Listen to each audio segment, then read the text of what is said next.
Happy Sunday evening, everybody. Boy, oh boy, have we got a lot to talk about tonight. Um, I'm going to kind of ease into it to give everybody a chance to get in here.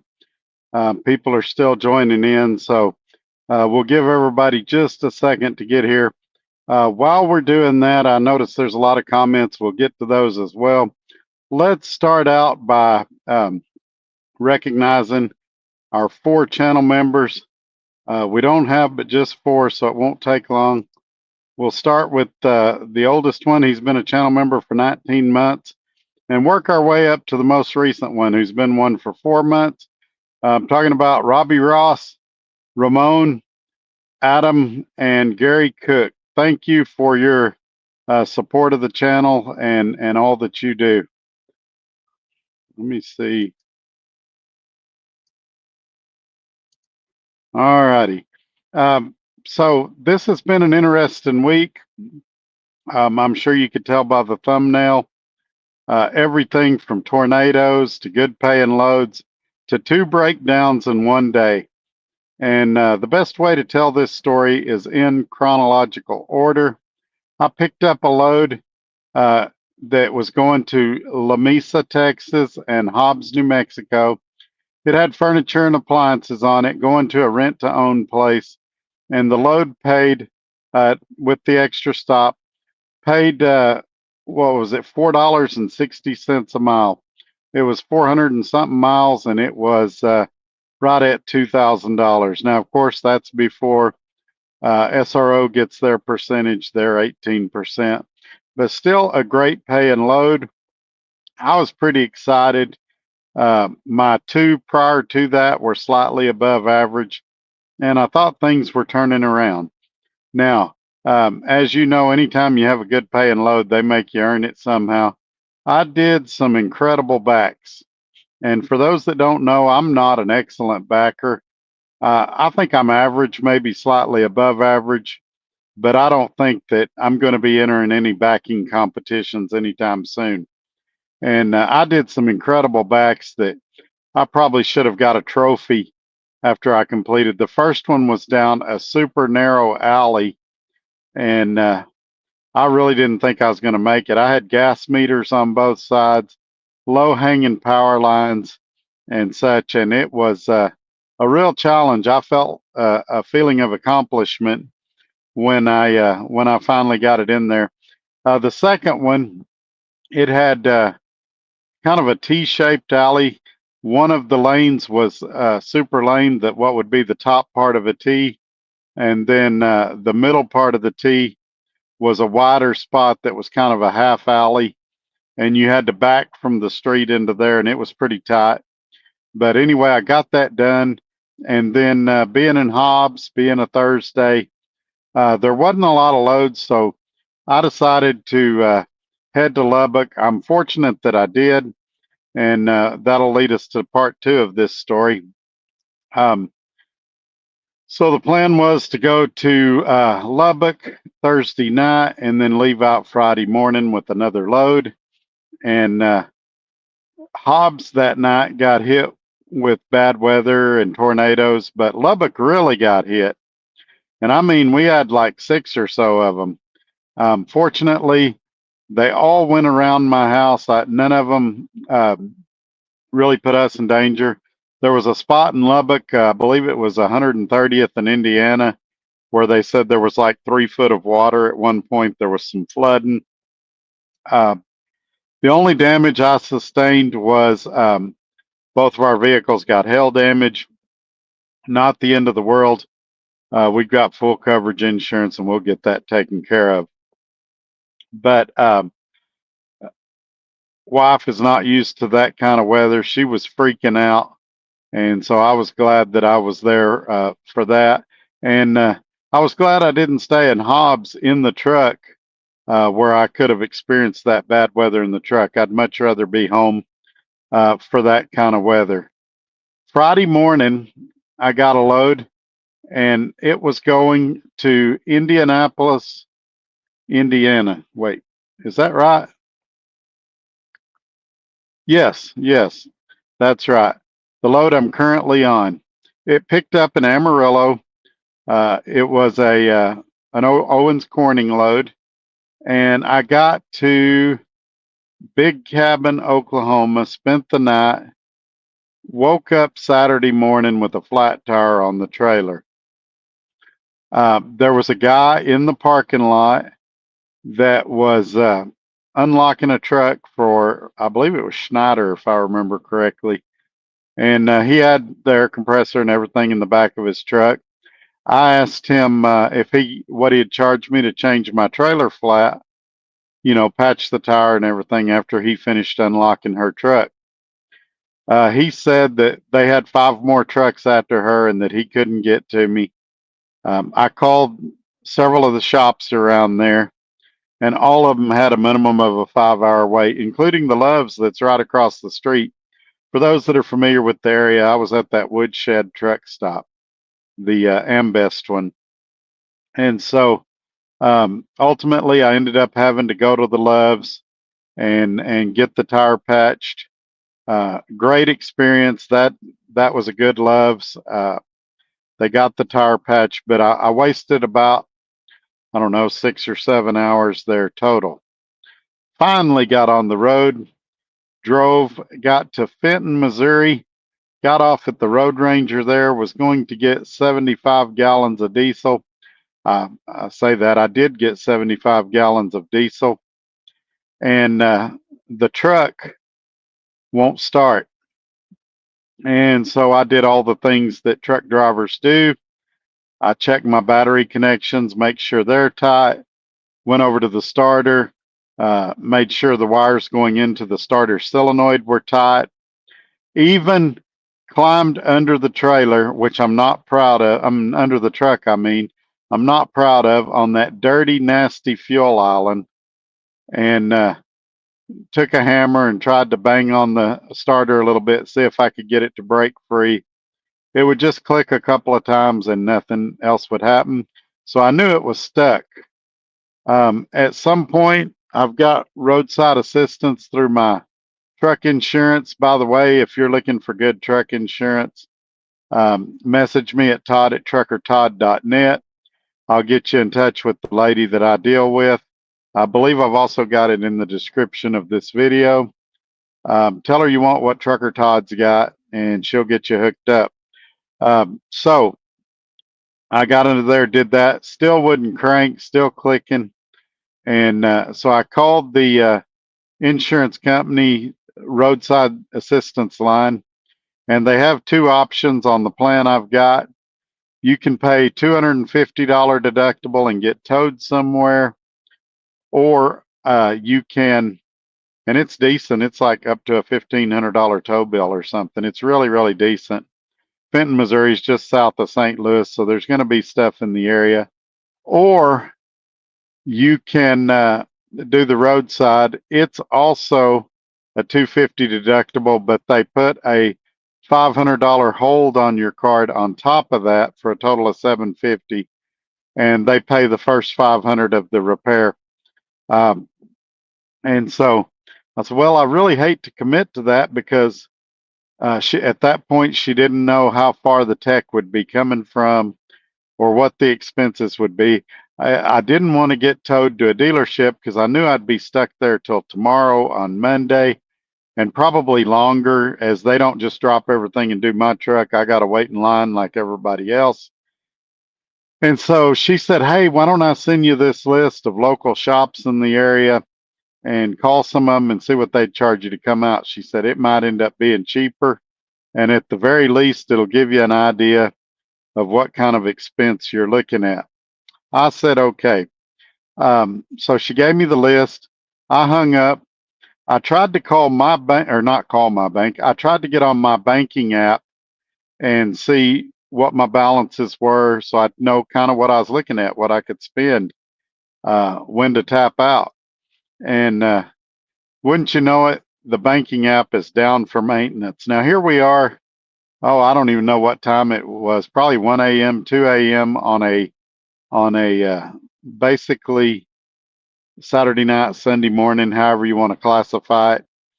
And I don't know how much money I've got. on which account, because like if I've got some in one and not enough in another, I could have combined them or whatever I needed to do, move money back and forth. I can't do this at this point. I tried getting on their regular website. It was down too. And so I'm kind of a sitting duck. I decide, well, I've probably got enough money in there. I'm going to start calling these places. I called several on that list that she gave me. Nobody answered the phone. And so then I just used good old trusty Google. I finally found a guy that said he would come out and take a look at it. He charged $150 plus a 2 hour minimum, works out to $395. And I figured if he come out, he couldn't get it going, then we would have no choice but to do the tow deal through my truck insurance. Um, so keep in mind, I do have warranty on my truck, but at this point, I'm thinking it's electrical because I haven't had any problems with the starter. And depending on what's wrong electrical, maybe it's covered, maybe it's not. If it's an ECM or something, it probably is. If it's a wiring issue, it's probably not. So, hey, he says he finally calls me, and at this point, I've been there like 4 or 5 hours. I'm blocking the fuel island or one of the aisles of the fuel island. The clerk has come out and he said, if this was a weekday, we'd probably tow you out of here. But he said, with it being a weekend, we're kind of slow and you can sit here. They ended up being real nice. That road ranger in Fenton, Missouri, recommend it. Good, friendly people, things like that. So I'm sitting there in the fuel island. I've changed clothes. I went in the bathroom, washed my arms and hands, and got the grease off of me from climbing under that truck, grease and who knows what else. And the guy comes out. He,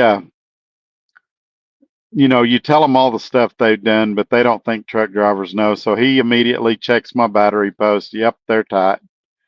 He immediately tries to jump it. Yep, your batteries are charged.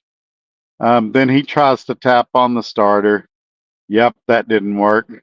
So he gets some needle nose pliers, has me turn the key on, and he gets out there and arcs across the solenoid and finally gets the truck to start. He says he believes that my starter is fried, probably need a starter. He said, you may turn it off somewhere and it crank, you may not, you may go through this again. He said, I do not recommend turning the truck off. So I'm like, all right, I agree with you. I'm a little concerned about that myself. I had about 2 hours left on my logbook if I split log. So I drove a little ways on the road up to, I believe it was Troy, and there's a TA there. And I went and took a shower and went to bed for a few hours this morning. So truck's doing okay. It just, I can't shut it off. That's my big fear, is that out of habit, I'm going to shut it off somewhere. Basically, I have to lock it with it running, and I've got a spare key that I use to unlock the door. As far as what are we going to do, because I can't idle this truck 24/7, 7 days a week. I contacted the guy that I bought the truck from. He's got some connections near his house. He's not home. He's out on the road right now. He's got some connections at shops near his house. He said, hey, Todd, if you can get it up here, I can get it in a shop up here and kind of get you seen quicker. As you guys know, my biggest fear is getting to a shop and being told it's a week before we can get to you, which was the reason I didn't want to get towed to a dealership or something like that. So because he still wants to remain anonymous, I'm just going to say that I'll be going to an undisclosed location, and probably Monday after I deliver this load, I'll be trying to get something up near his place. As soon as I've got a date and time that I'll be up there, he's going to contact his buddies and see if they can get my truck looked at. And so, yeah, it's been a heck of a weekend for sure, but it could have been worse for sure. There's never a good time to break down, but I'm not currently broke down. I'm moving towards Indianapolis where I'll be delivering tomorrow morning. I've got an open window from 8 to 4 tomorrow in Indianapolis. I'll be trying to get there about 8 or 9 o'clock in the morning because the cutoff window for scanning freight in, or scanning bills in is 11 o'clock, which is really 10 o'clock Central because, or wait, let me think about that a second. 11 o'clock Indiana time, so it'll be 10 o'clock. So I've got to, anyway, you get what I'm saying. 11 o'clock Central time, which is 12 o'clock there. So that's what I was trying to say. I made that more confusing than it needed to be.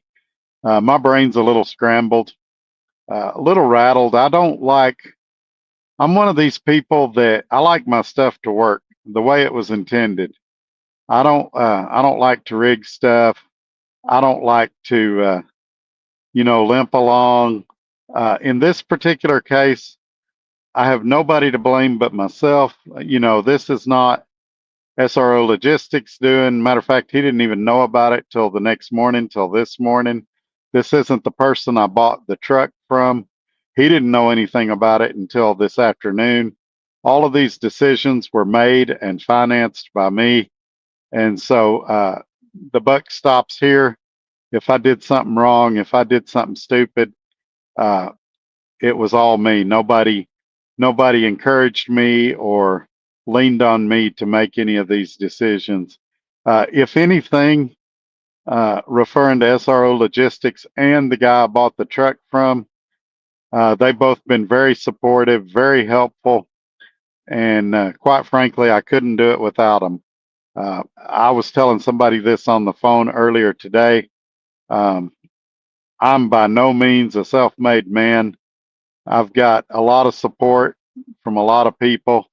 And when you say support, people automatically think financial. There has been some of that in the past, but more emotional support, advice, things like that. For example, when that guy arced across the solenoid with some needle nose, I was telling Scott about it. The mechanic said that it got red hot, and Scott told me that didn't surprise him because he said there's a lot of voltage going through there. He said a lot of people don't realize how much electricity is going through that solenoid. And evidently, when he did it, whatever had that solenoid in a bind broke free, and it started. Like I said, I may could turn it off and it run 2 or 3 weeks this way, or 6 months, but I just don't want to risk it and have to pay another $400 to have somebody, come out and help me arc across the solenoid. I like to have my stuff working correctly the way it's supposed to. I may not have the prettiest truck in the world, or um, or all the chicken lights and things like that, but everything works in here, and to me, that's the most important thing. Until recently, on my personal pickup, everything worked. The air conditioner recently went out on it, and it's starting to have some things that need to get addressed. But yeah, that's my weekend. Uh, Curious to know how y'all's weekend's gone. I know some of you have been at home. Leave me a comment in the chats, and we'll get to them. And speaking of get to them, let's go ahead and jump into them now. First in here today was my good friend, Mr. Mark Ely. I need to quit calling some of y'all good friends, because then the rest of you think, well, I thought I was a good friend. Uh, Almost everybody in here is a good friend.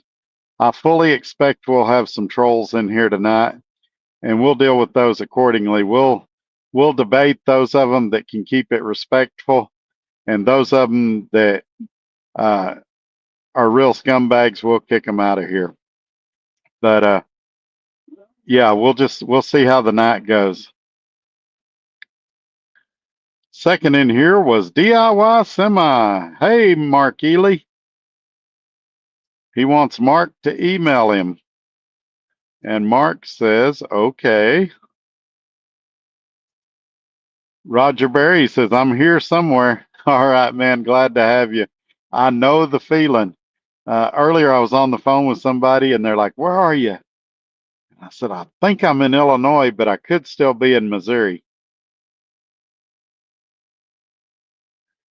And channel member and moderator Robbie Ross. Hello, friends from warm and toasty Phoenix, where it is 108. That is insane. I don't see how you guys live there.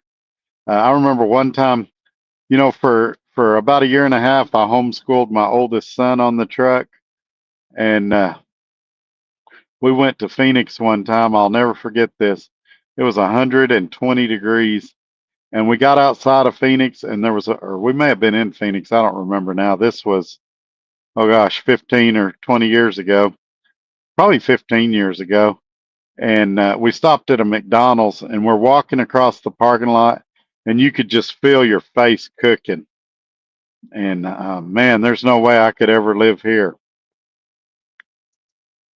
And moderator Racing Ray says, "Hello, Trucker Todd. Good vibes, prayers, and blessings to you and all of the Gorilla Gang out there. Thank you very much." Yeah, I was sitting there and I was stressing last night, so I was texting people to see who was awake. Just because, sometimes when you're going through something stressful, just having somebody on the phone to vent with will kind of alleviate some of that stress. And so he's one of the people I text last night, and I was like, "Hey, if you wake up during the night, give me a call." But he didn't wake up. And then this morning when he was texting and trying to call me, I'd already got the truck running and I was asleep at that TA. And channel member and moderator Robbie Ross is asking Ray, "How are you feeling?" Then we got Gary Cook, channel member. "I'm here in Statesville, North Carolina, listening. I've had a bad weekend as well." What happened to you, Gary Cook? Tell us all about it. Robbie Ross, channel member and moderator. "If anyone gets a chance to listen to Joe Rogan with Kash Patel, uh, give us kind of a brief synopsis. What happened on there?" And then moderator Racing Ray says, "Hello, Robbie. I'm doing much better. Going tomorrow for a catheter to switch over to home dialysis. That won't be much better, but it's a long process. That won't be much better, but it's a long process to get there." Yep. Yeah. Just one step at a time, you'll get back to your old self. Robbie Ross, channel member and moderator, says, "It's getting old sucks." Yes, I can attest to that. So when I was in Lubbock, my wife, the we'd gone to my grandson's graduation, and you had to go up this dirt embankment to where they wanted you to park for graduation. And we knocked her splash guard down under the front bumper of her car. And so I got under there and was fixing that. And I come out, and you should have seen my right shoulder. It was all bruised and banged up. And it's like, man, it's stuff that I used to could easily do is now a little bit more of a struggle. And when I took a shower today, I was kind of examining my shoulders to see if I bruised myself up climbing under the truck to bang on that starter, but I didn't. I just, man, I guess when you get older, some of that stuff's a lot harder to do than when you're young. Holding small screws and stuff is really hard for me now. And never fails, I end up with cuts all over me. And, you know, my dad and my uncle both, if they work on stuff, their arms look like they've been through a serious traumatic event.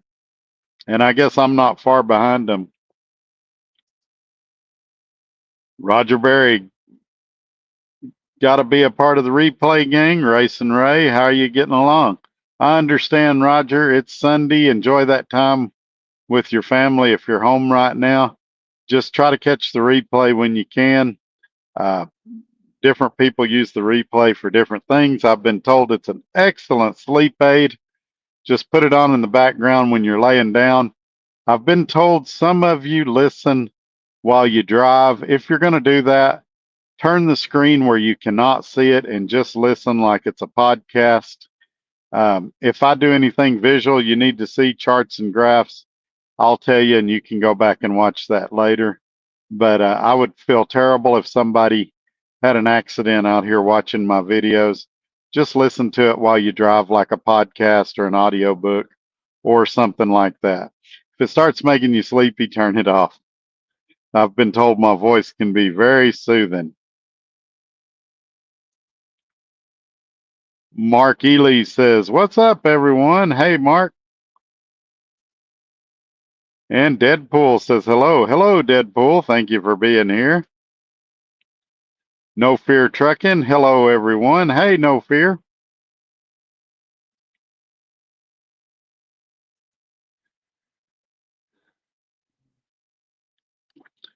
No Fear says, Indiana on Eastern, 11 a.m. will be 10 Central. Yeah, that's what I was trying to say, but my brain was not saying it.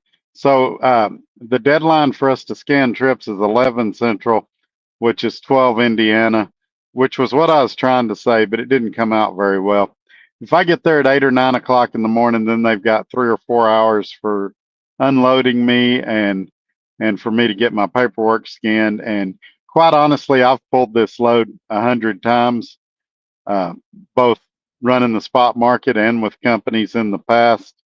And usually about 30 or 45 minutes and you're out. It took them, I'm not even exaggerating, less than 20 minutes to load me. It was super quick. I was the last truck of the day and they were not playing around.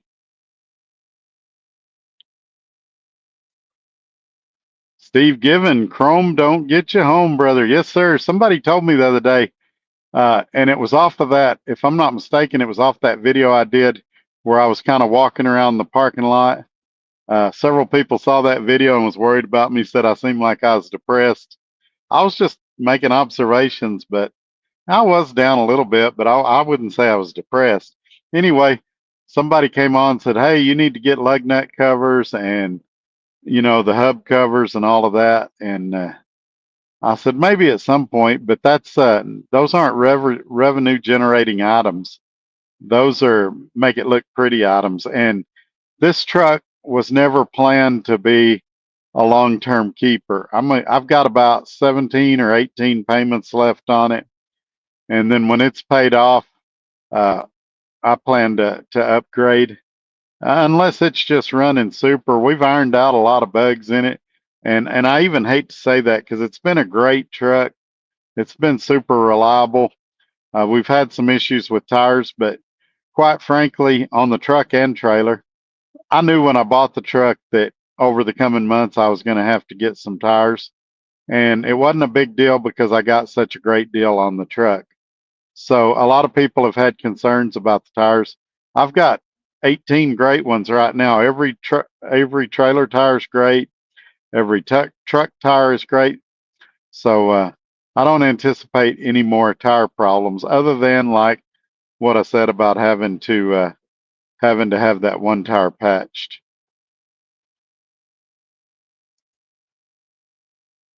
And No Fear agrees with Steven. Chrome don't get you home, brother. Yes, sir. I agree with that. Gary Cook, channel member. I've taken a long screwdriver and turned into a short screwdriver by trying to jump start a starter. That was funny. Yeah. And I'm always scared to do stuff like that. I don't mind somebody else doing it, but there's just so much that can go wrong you know if you drop the screwdriver down in there, it can arc across and weld to the frame, or you can blow up batteries. You can mess up relays and all kinds of stuff. So I'd rather somebody else do that than me.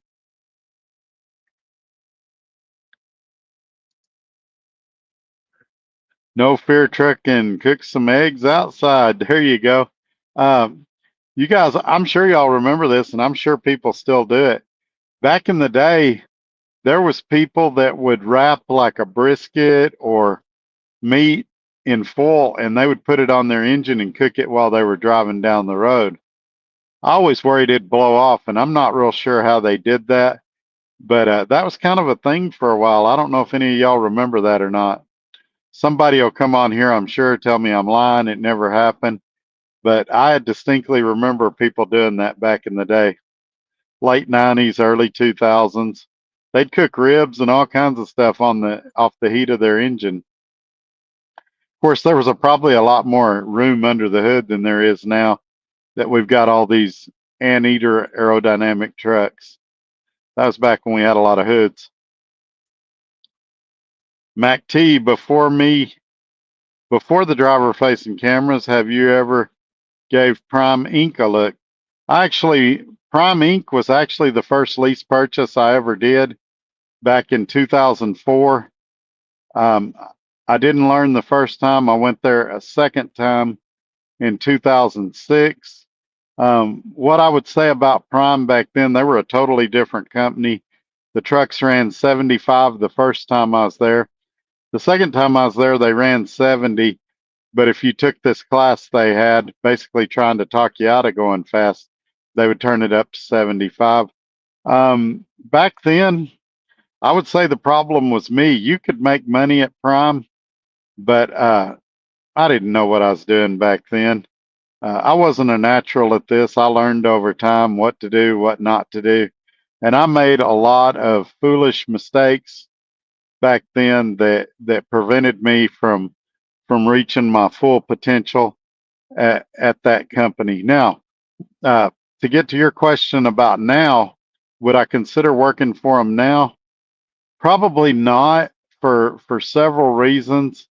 One of them you mentioned, the driver facing camera. Uh, Another one being I really don't want to pull a reefer. Don't mean I won't.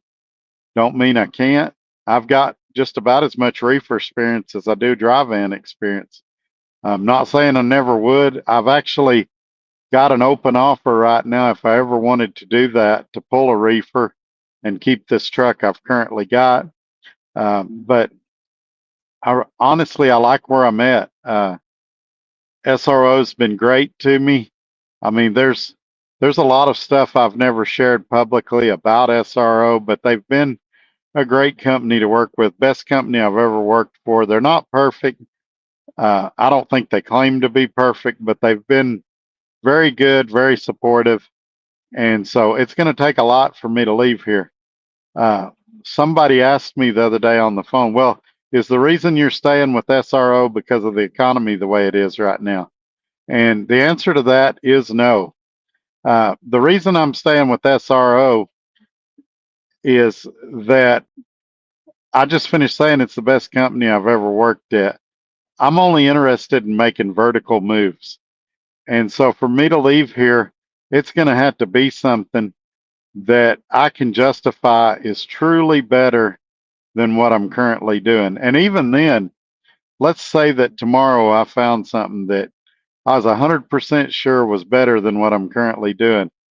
I still need to call SRO Logistics and tell them what I've been offered and give them a chance to match it or rebuttal it or whatever. And so plus it's a hassle to switch companies when you got your own truck. I'd have to take the trailer back to Gulfport. I'd have to peel the stickers. I'd have to switch the insurance. There's just a lot to it. And for the issues I've got, while sometimes they're significant in my eyes, in reality, they're not significant enough to quit over. And the other thing that concerns me about Prime, getting back to your question, is all their big YouTubers there have left, or almost all of them. You know, the running joke about Prime for years was when you go to orientation, they give you a YouTube channel. It seemed like they had over 100 YouTubers at one point, and it's because the money's not great. I just seen Robert Lowe do a video where he was saying you could make 1,400 a week. That's not great money to be an owner operator. And he's like, well, you can make what you should be making as a solo driver if you team, if you train. And I'm not going to train anymore. I've been there, done that. I'm not interested. And I just, for what they're offering to go 64 miles an hour in a truck I'll never own, or do that for a little while and put, you know, a lot of money down to finance a truck with them. I can do that on my own. I don't need them for that. And so I just, I don't see the allure to it. I do watch the Prime videos though. I'm fascinated why everybody's leaving there. For years, they've been telling us what a great company it is, and now all of a sudden, they don't. They're leaving, and it's a terrible place. And I've actually played basketball with Robert Lowe before. It's been many years ago. I believe it was back in 2005 or 2006. It's been 20 years ago. I guarantee you, he don't remember me. But he's a nice guy. He's a great businessman with a lot of knowledge. But I just don't think his lease purchase program at Prime is that great right now. I think they've got to get their fixed cost in check so that a guy can make money there. And I'm not big on a company forcing me to stay out 3 weeks at a time. If I'm making the truck payment and I'm not in the hole, I should be able to go home whenever I want. And I'm definitely not a fan of the AI controlled inward facing camera. Super singles, it's kind of a love it or leave it thing. I wouldn't say I'm a huge super singles fan, but if that's what's on their trucks, I'd be okay with that. But like I told somebody on the phone the other day, why would I step backwards? There's a guy I was talking to. He had a truck. He purchased a truck, and he was talking about selling that truck and going back to lease purchase. And I'm like, why would you do that? You go back to lease purchase, and then 10 months from now, you decide you don't want to work there no more. You're back at square one. You don't have a truck. Whereas now you've got a truck. 10 months from now, it's not working out. You can take your truck and go somewhere else. You're building equity. And I tried and tried to explain that to that guy.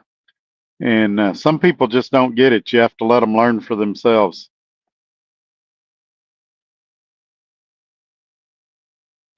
No Fear Trucking says he's in Atlanta unloading. That was my original plan. This load that I'm on going to Indianapolis, it wasn't great paying. It was about $1.80 something a mile. But I thought my thinking was if I got to Indianapolis, I'd have a lot more options as far as good paying loads. Maybe run something down to the southeast or maybe into western Pennsylvania, something like that, or up to like Buffalo, New York or something.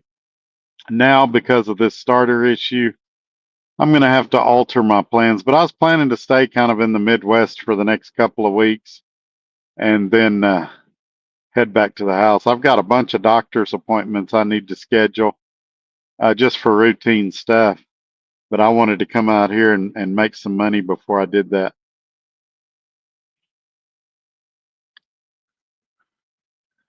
And moderator Racing Ray, today I meant, or Robbie, I meant to say home dialysis will be much better.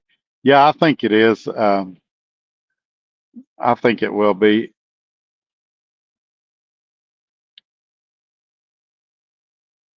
Gary Cook, channel member, I lost my load on Saturday because it was double booked, so nothing else was available, so I ended up sitting because of it. Ah, that stinks. That stinks. And I wonder sometimes, the other day I was negotiating with a broker on a load, and we got down to the amount, and then all of a sudden he goes, "Oh man, I didn't know it, but uh, one of my coworkers just booked that load." And I knew he was lying. What happened was he found somebody that'd do it for $50 or $100 cheaper than me, and he decided to go with them. And I wish they'd just be honest and say, "Hey, we found somebody that do it for our original asking price, so we're going to take that deal instead." But they don't. They say, "Oh, I didn't know this guy did this," or they'll tell you the shipper canceled the load or something like that. Now that I didn't get to this either. I've got something else coming up pretty soon, going to be pretty exciting. I just had a box come in the mail. It's a big box. We're going to unbox it sometime this week. There's two items in there that I'm going to be reviewing. They were real big at Matt's. There was a lot of interest in them, and I heard about them. We got in contact with each other, and I said, if you'll send me, I gave them a specific model number. I said, I'll review it. And they said, Todd, we're going to send you both of them. We want you to use it just like you would in the truck. And we want you to be totally honest. We want you to tell us if it's good, if it's bad. Um, and so we know what we need to improve on.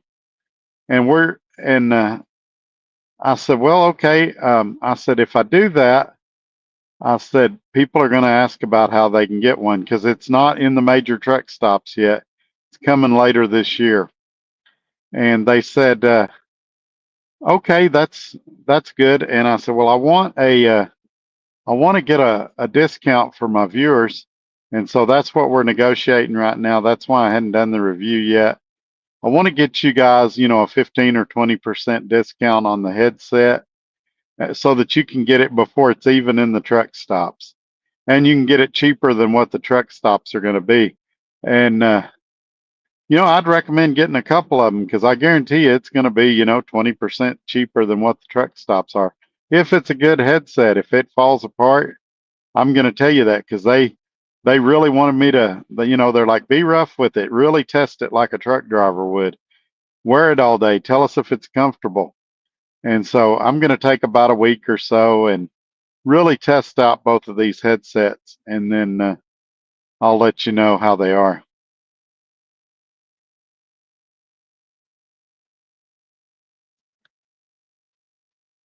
Hey, Becca, how are y'all doing? She says, hey, Todd, how's it going? I was just thinking about y'all. I hadn't seen y'all in a while. Are y'all still at the same company, and how are things going over there?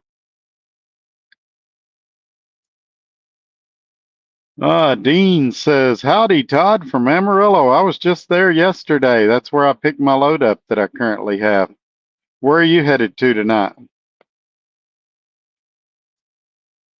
And then Gary Cook, channel member, says, I picked up in Katy, Texas, went to North Wilkesboro, North Carolina, did a drop and hook Friday evening. I ran into humid weather all the way. My AC on the truck was working hard.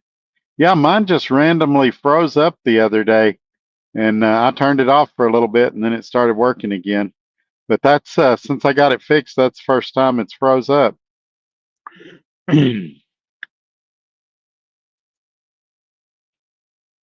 Robbie Ross, channel member and moderator. Patel was talking about releasing the information of many events during the Biden administration.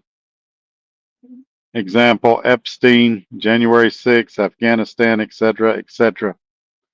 What frustrates me about this kind of stuff is we always get all this information.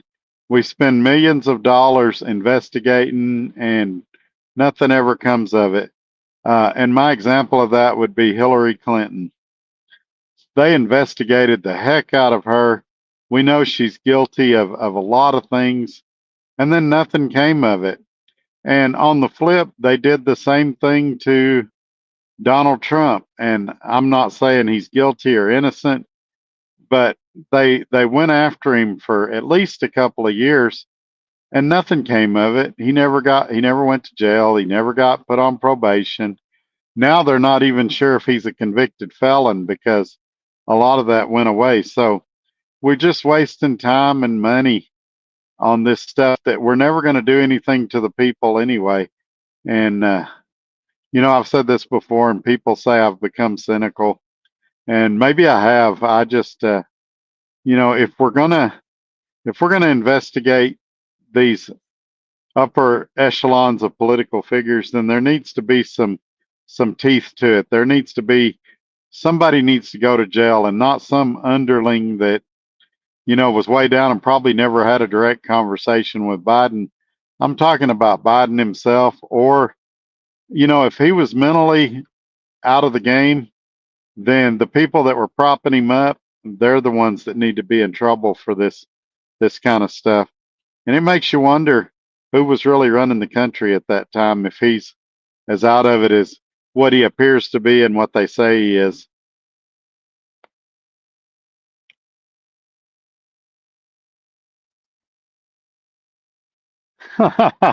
Mac T says, yum, diesel flavored snack.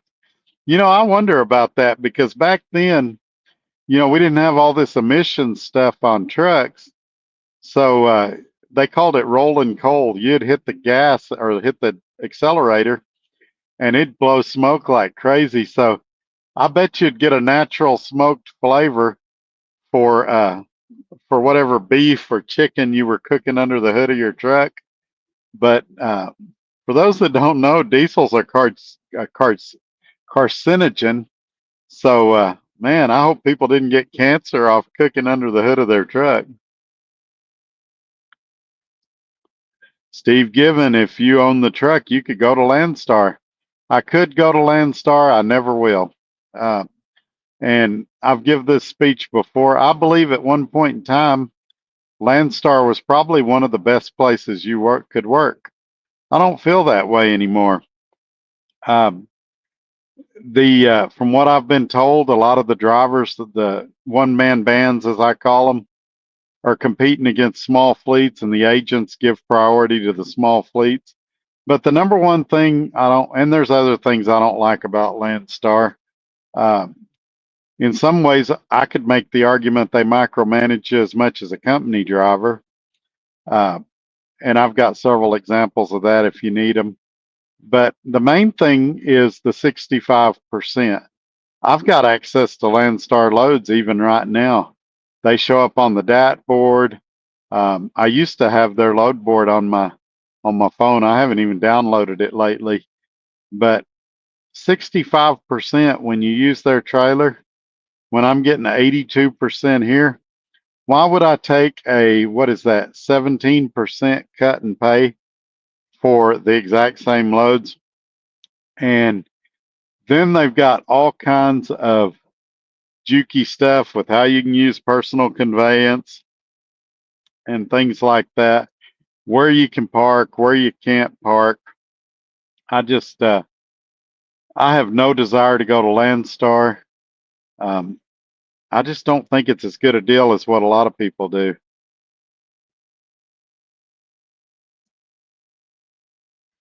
Mark says freight rates are solid in Texas. Yeah, as a matter of fact, this morning when I finally got a hold of my wife, that's what she said. She's like, man, Todd, we were starting to finally do good again, and then this breakdown happens. She said, we almost turned the corner, and I'm still super optimistic. My number one fear right now is I'm going to get out of this truck and accidentally turn it off, and it may or may not start. That's my number one fear. I'm not worried about delivering this load tomorrow on time. I think that's going to happen. But my number one fear right now is accidentally turning the truck off before we get that starter fixed. And I hope to have that done by Tuesday or Wednesday. I'm not really excited about idling this truck 24/7, but if that's what I've got to do to avoid another breakdown, then I'll do it in the short term.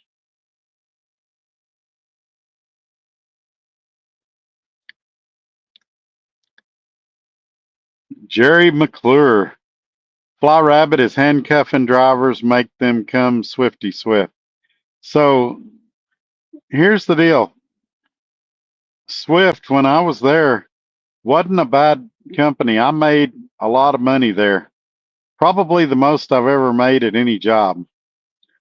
But in my videos, I was always truthful. And, there's videos where I criticize the company. There's videos where I talk good about the company. And quite frankly, that's why some of the Swift people don't like me. They feel like that I, threw bombs at the company. Some people feel like I puffed them up better than they were. I gave my real life reaction, and I did really well there. The problem is that, well, there's a few problems. For one, I was beta testing the load board. To this date, it still is not what they promised us, over 3 years ago. Now, they're still making changes, making improvements. Maybe it gets there at some point. They've had a change in leadership. It's a different president or CEO or whatever than it was when I was there. They've had some policy changes. They're going to more micromanaging. They're getting the Netradine camera, I believe it is, that Prime has.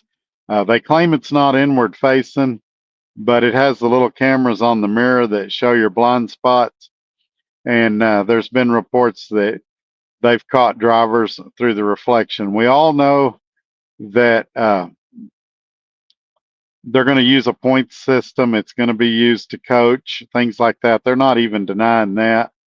And so I'm just not a fan of that level of micromanagement. I did enjoy the drop and hook there, and there's a lot of things to like about the company. Their fuel discount is trash.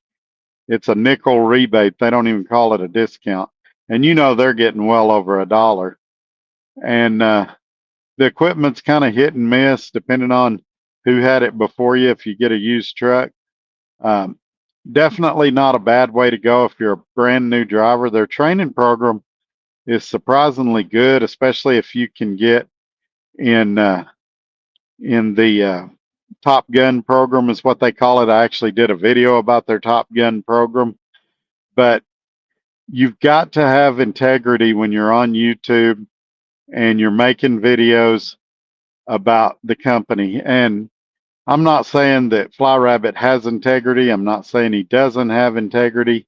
That's not for me to judge or decide. That's for y'all to judge or decide.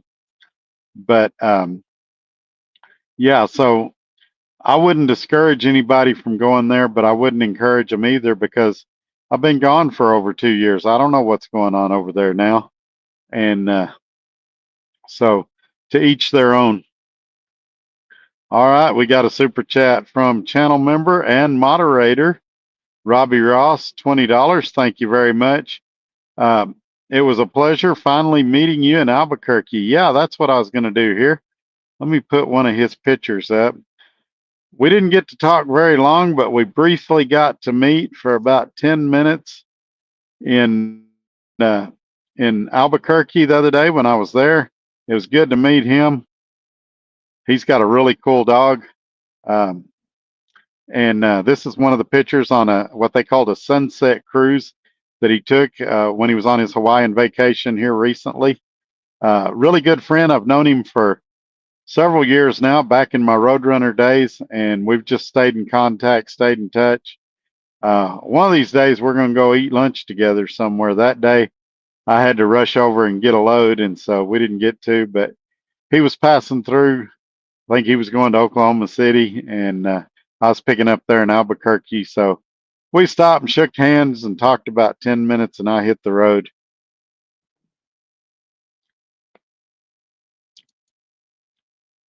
Gary Cook, channel member, I'm glad I'm not in California. They have a mess in Los Angeles. Plus, I heard they have another wildfire burning.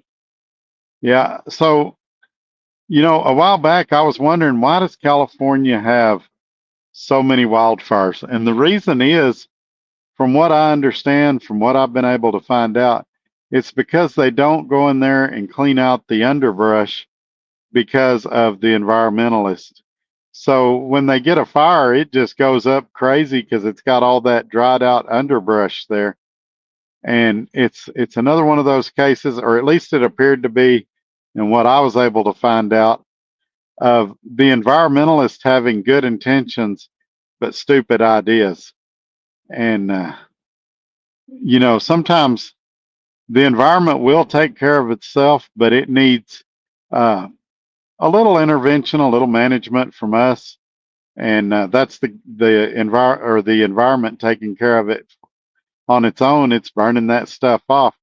Did you know that we have more trees in this country now than when the settlers come here, than when the Mayflower docked? And the reason is because back then, if there was a lightning strike, it would wipe out tons of trees and forests and prairie and everything. And now we've got ways to stop those fires. So an environmentalist would have you believe that we as people make the world a more not as good of a place. And if you ever walk a truck stop parking lot like I did in that one video, you would think truck drivers make the world not a better place. But we as a world do a lot of management and taking care of the world and upkeep and things like that. Nobody wants no trees. Nobody wants no forest. Nobody wants dirty water. But it's just how do we balance that and an economy and everything? And one thing that would help California, would save them millions, is if they would just go in there and clear out that underbrush, and then they'd be able to put out fires a lot quicker if they would do more controlled burns and things like that. Okay, that's my political soapbox for the day.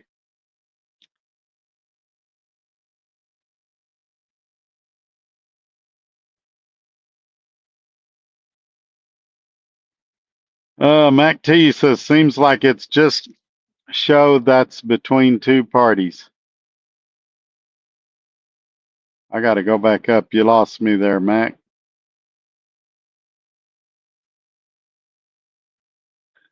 You may have to explain that one to me. Stress has scrambled my brain here lately. Mark says, I got 1800 Laredo to Dallas, then Dallas to Houston, 2400 to Savannah, be empty tonight, 9 p.m. Man, you hit a home run. That's that is not bad for sure. Hey, my good friend Chris Bollinger is here. Hadn't seen him a while. I believe I was thinking about that just now when I seen his comment. I believe he was the second guest we ever had on this channel. But good to have you in here tonight. Mac T, I can't wait to go back to Hawaii. Oh, okay, I'm with you now. So let's go back to Mac T's other comment. Seems like it's just showed trials between two parties. I'm assuming he's talking about Hawaii there. Racing Ray, hey, I got the new humidor, got it seasoned, and now it's well stocked. So, Racing Ray in retirement, we'll bring everybody else into the conversation. This will also give you guys time to type comments as we're almost caught up. He, in his retirement or semi-retirement, he still does some rideshare stuff. He has discovered the joys of smoking cigars, and he's found some he really likes, and sounds like he's getting the humidor thing down pretty good. And occasionally he will partake in a cigar. Sometimes his oldest son will come over and partake with him. And I have not joined him yet. I've been invited to smoke a cigar, and I haven't done that yet. If I do it, maybe we'll make a video of me doing it. That'd be hilarious.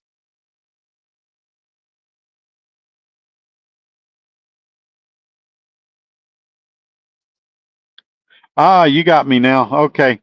So Mac T says show trials are legal proceedings that occur to punish their political opponents. Okay, I'm with you now. Yes, there's a lot of that. It's another term for that is grandstanding, and let's be honest, what it gives them is something that when it's campaign time again, they can say, "Hey, I went after our political enemy, and it's not my fault they didn't get punished. I did everything I could." But all the millions and millions that are wasted, and all the Washington, D.C. attorneys and all the money they make off of this for something that we know going into it, nothing's going to happen. I mean, even if, does anybody think if Hillary Clinton would have got arrested or convicted that Joe Biden wouldn't have pardoned her? Or if Trump got convicted that and punished, that the next Republican wouldn't pardon him? Maybe, maybe not. So The Republicans are kind of fickle at times, but it just it's a dog and pony show. I agree with you, Mac T. Hey, we got another one I hadn't seen in here in a long time. 404 Trucker Dave. Hey, Dave. If you get a chance, go back and watch the first part of this video. I had a crazy weekend, and I'd be curious what your thoughts are on it. But we're caught up on the comments, or I think we are. Let's see. Yeah, we're caught up on the comments. So let me take this opportunity while you're typing your questions and comments to remind everybody to please give this video a thumbs up. I've fallen out of the YouTube algorithms, and you giving me a thumbs up helps YouTube know that people are still watching this, and they suggest it to more people. It's free to do, and it's probably one of the best ways you can help the channel. Also, please consider subscribing. But there's one more step. After you do that, you got to click the bell and select all. That's also free to do, and it will send you a little notification 30 minutes before these videos come out. Also, you can, down by where you comment, there's a little $sign there. You can see about doing super chats. There's a join button down there. You can become a channel member. There's lots of ways you can support the channel. You can go to www.truckertodd.net, check out the website. You can also click the title of this video. A lot of information will drop down, and ways that you can get involved. You can leave comments, and those are greatly appreciated as well. We just finished talking about Swift a few minutes ago. 404 Dave is a good resource. He's been there training for, oh man, a couple of years now at least. So he's not somebody that just flew in overnight. If you've got your Swift questions, you can throw those up while he's in here, and I'm sure he'll answer them for you. Steve says, "Hey Dave, how have you been? You haven't posted in a while." Yeah, I haven't seen any 404 Dave videos in a while. And 404 Dave says he will, meaning he'll go back and watch the first part of this video. Yeah, just a crazy weekend. Sounds like Gary had a crazy weekend. What about the rest of you? Some of you are saying that rates look like they're coming up. That's been my experience as well. But how have things been going for all of you? Is everybody's truck running good? Or are you limping along like I am? We're not going to stay in here all night because I gotta get out and drive some more. But y'all got something you want to talk about? Throw it up there and we'll get into it.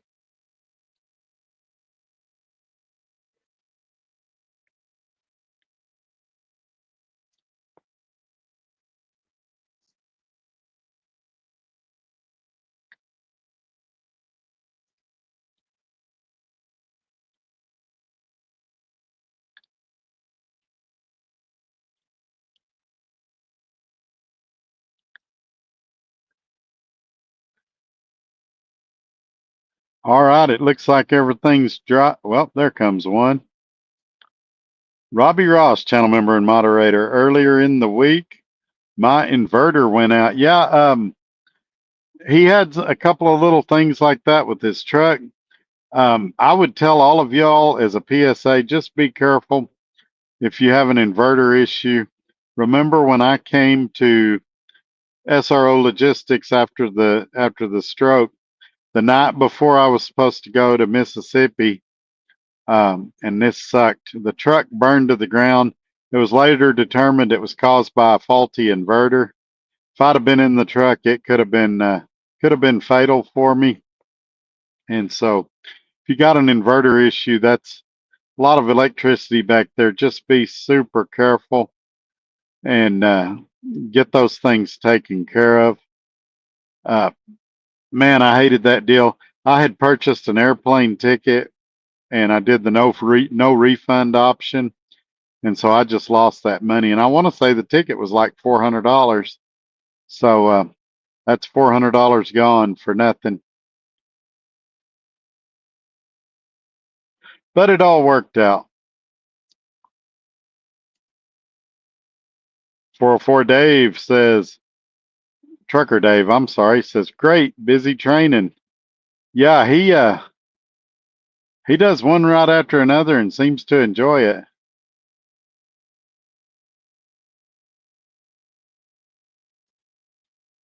Jerry says, hey, Chris, you ready to come back to JB Hunt? Um, I'm sure he's packing his suitcases now.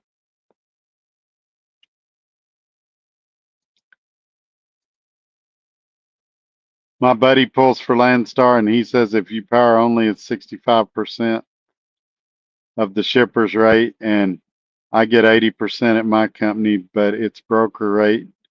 What's better?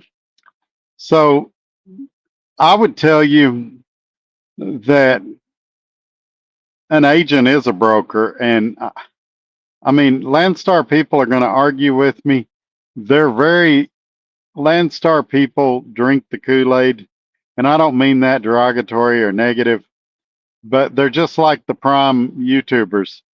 They love it. It's the best place ever until they leave, and then it's I didn't like this, I didn't like that.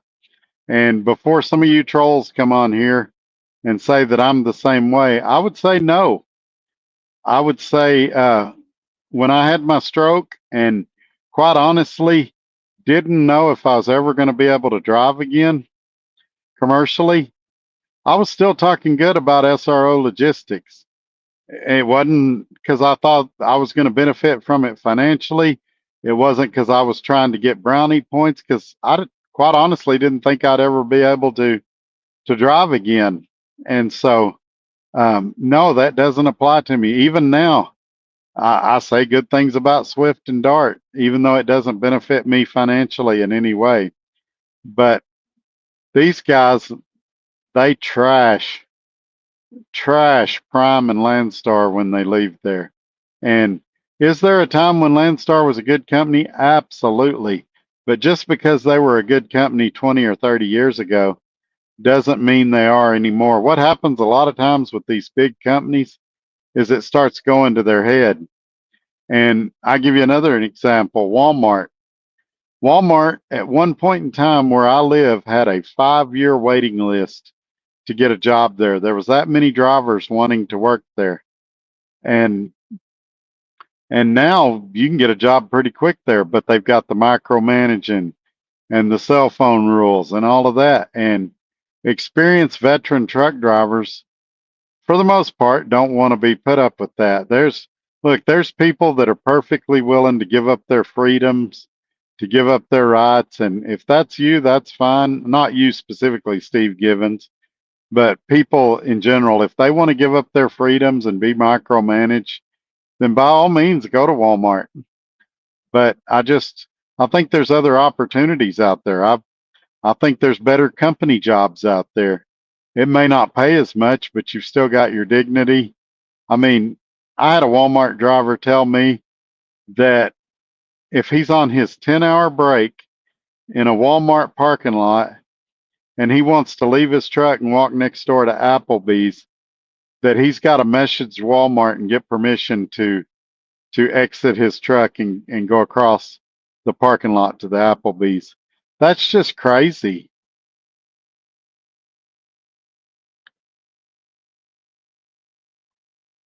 Dang. So Chris answers about going to JB Hunt.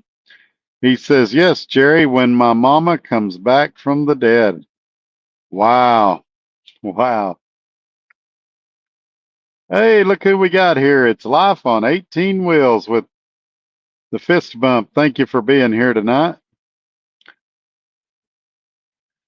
All of y'all that didn't get to see the first 20 minutes of this video, go back and watch it, because I've had a crazy weekend. I'm just curious to hear about your weekend as well. Tell me how things are going, where you're headed, things like that. I'm on my way to Indianapolis, and then I'll be going to an undisclosed location near where the guy that I bought this truck from lives. He's got some shops up there that are going to do some expedited work on my truck. I've got a starter issue. but it was a crazy process to get there. Go back and check out the first 20 minutes of this video when we finish tonight.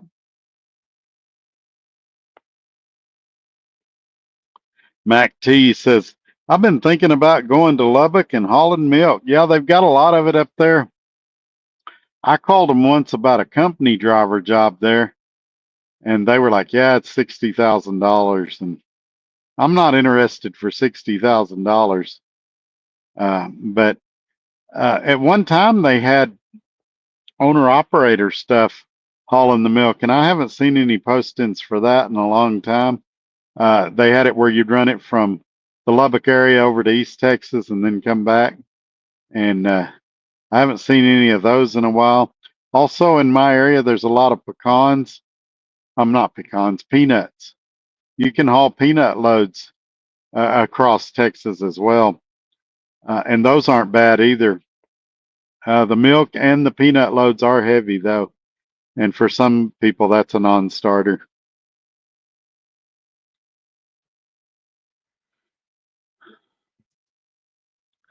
Big O says, I'm on my way to Dart, going lease. Any suggestions? Actually, yes. And keep in mind, it's been 3 years or so since I worked at Dart. Things could have changed. I do have at least 3 friends that still work at Dart, so my information's fairly relevant, fairly knowledge based. Stay out of the Lancaster shop under all circumstances. Go to Vandalia or Egan. That's where the best shops are. Develop a good relationship with your fleet manager, just like you would at any company.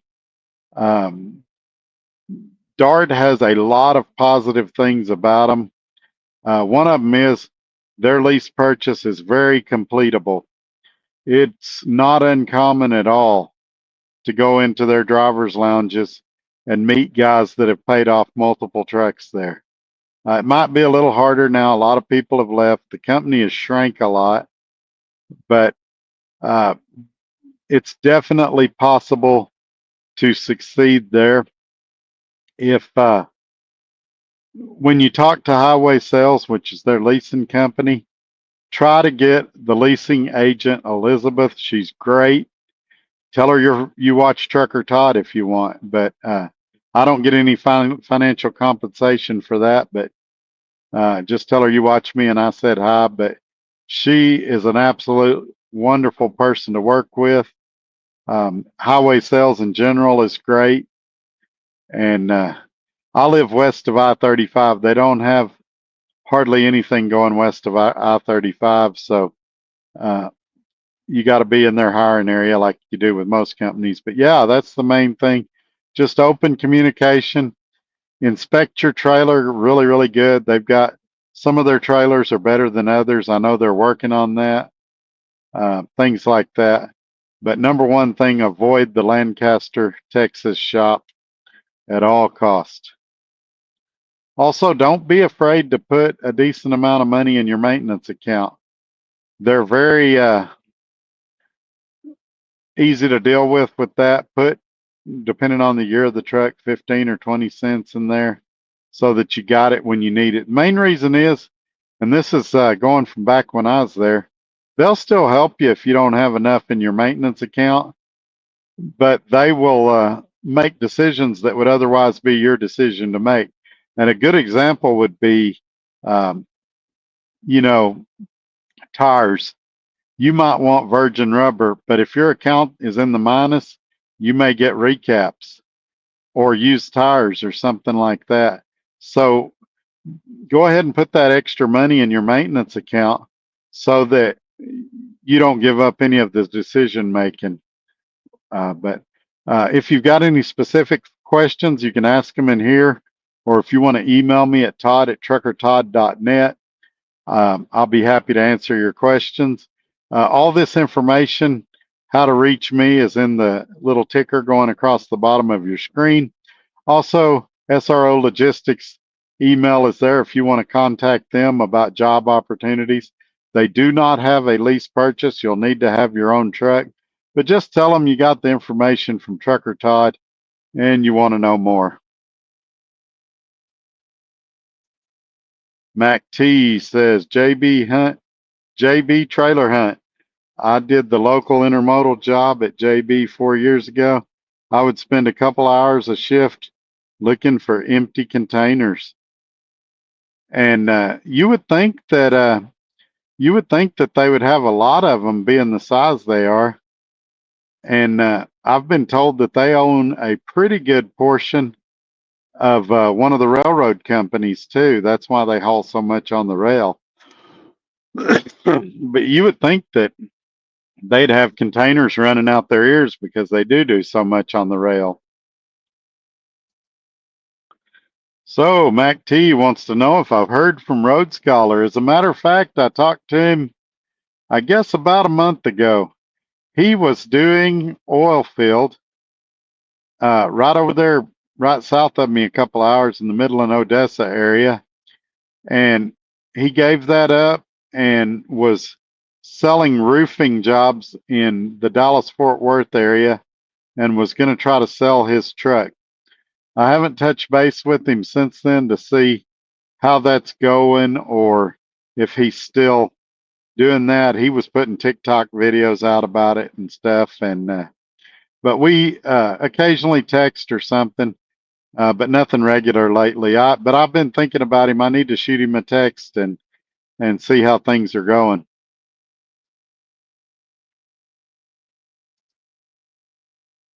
Channel member and moderator Robbie Ross. The only thing I would add on about DART, they have a great fuel card. Yeah, two more things. Thank you for mentioning that, Robbie. They do have a good fuel card, and they do next day pay. So I don't know. It used to be like 1 o'clock in the afternoon was their scanning deadline, but I don't know what it is now. But if you scan by their deadline, you get. It used to be same day pay. I think it's next day pay. But yeah, they pay really, really quickly. My credit went up a lot when I worked at DART because I'd do a 400 or 500 mile load and I'd get paid for it the next day. Some of it depends on your bank, how quick you get paid, but they had it where you could get it as an EFS check if you needed it instantly, or they had direct deposit, which was usually the next day. And I assume they still have those options. I hadn't asked. They had everything's figured daily there because they do that, and it's figured on a 28-day cycle. So why that's important is on the months that have more than 28 days, you get a few days with no deductions and you can really make some money. And so there's a lot of positives there for sure.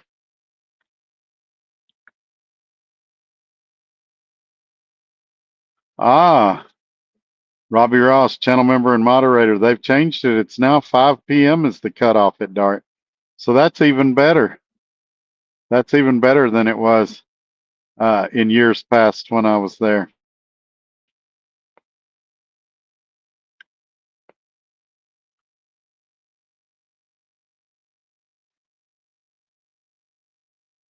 Some of the negatives, if we were going to do negatives, let's do negatives for a minute. No brand new trucks right now. There will be some in the future at some point. I don't think anybody could tell you exactly when. You're probably going to get a truck that's a couple of years old. And like I said, just look over it. They're pretty good about fixing stuff if you catch it during your initial inspection or during the first week. But if you just go, oh, that one's pretty, I'll take that one, and drive it for 3 or 4 weeks and start complaining, it's not going to work out good for you. Take the time and inspect the truck and really go over it thoroughly and make sure you're getting a good one. Steve says, hey, Todd, heads up. I worked for a few companies that do next day pay, or some call it quick pay, but they take an additional 2 to 3% off your pay. Yeah, that's the great thing about DART is they don't take any additional percent. It's just the way they do things. They used to have it where if you was in Egan and Dallas, you could drop a trip off anytime and they would settle it when they could throughout the night. I think they've restricted that to just business hours now. But the overnight dispatch would do them throughout the night.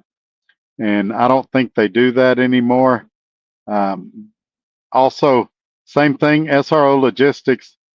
He used to do next day pay, and there was no fee for doing that.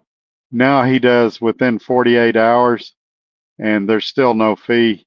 And that's great 99% of the time. Sometimes on Thursday and Friday, it can be a little frustrating because it'll carry over till Tuesday the next week, and you're waiting a while for that money. But still no 2 to 3% fee. But I'm sure there are companies that are doing that. There's companies trying to figure out how they can squeeze every dollar they can out of the driver. As a matter of fact, a driver was describing JB Hunt to me the other day, and that's the way he described them. He said you start off with money and they just nickel and dime you to death, and that's got to be frustrating. We all know the Eastern European and Russian companies, Serbian companies. Most of those are nickel and diming their drivers to death as well.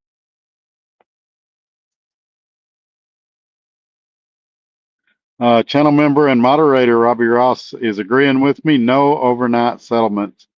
That was probably the biggest setback to payroll changes at DART. It was nice because, you know, if you delivered a load that evening, a lot of DART stuff is drop and hook. You could still run by a terminal, drop it off, and usually within a couple of hours they'd settle it. And now they still got the baskets there. You could drop it off, but it's going to be the next business day. Or you could scan it and it'd be the next business day as well. So again, it's not a deal breaker at DART, just something you got to be aware of. If you worked there 8 years ago or something and you come back now, that's a change that you'd want to be aware of.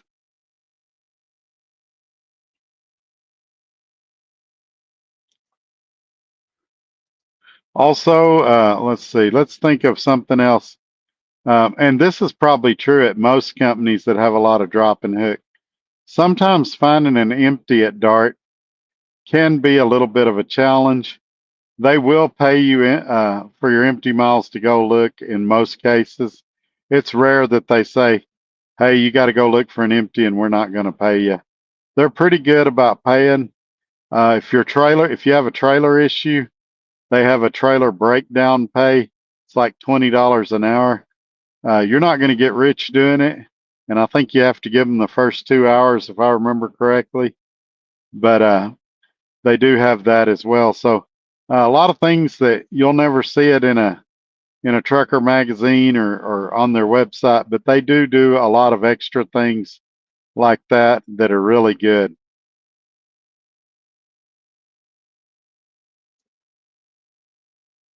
William Scooby says, "Hey Todd, it's nice seeing you. I haven't caught a live one since right after you got sick. A question: do you think of Bay and Bay, the trucking company out of Minnesota?" So Bay and Bay, ironically, some people that I used to work pretty closely with went over to Bay and Bay in their recruiting department. I can remember a time when I heard a lot of good things about Bay and Bay. Lately, I have not heard a lot of good things about Bay and Bay. They seem to be one of those companies that you either love them or hate them. They have nice equipment, but yeah, I would. They would be one of those places that I would do a whole lot of research before I went to work there. Perhaps we've got somebody in here with some Bay and Bay experience that can elaborate a little more. But I've never worked there. I've never applied there. At one point, I did consider them pretty heavy, but when I found out that some of the people that went over to their recruiting department over there, I lost interest. And I don't know if those people are still there. I think some of them migrated back to DART. But yeah, they they definitely got nice equipment, and hopefully somebody will come on here and elaborate with some firsthand knowledge.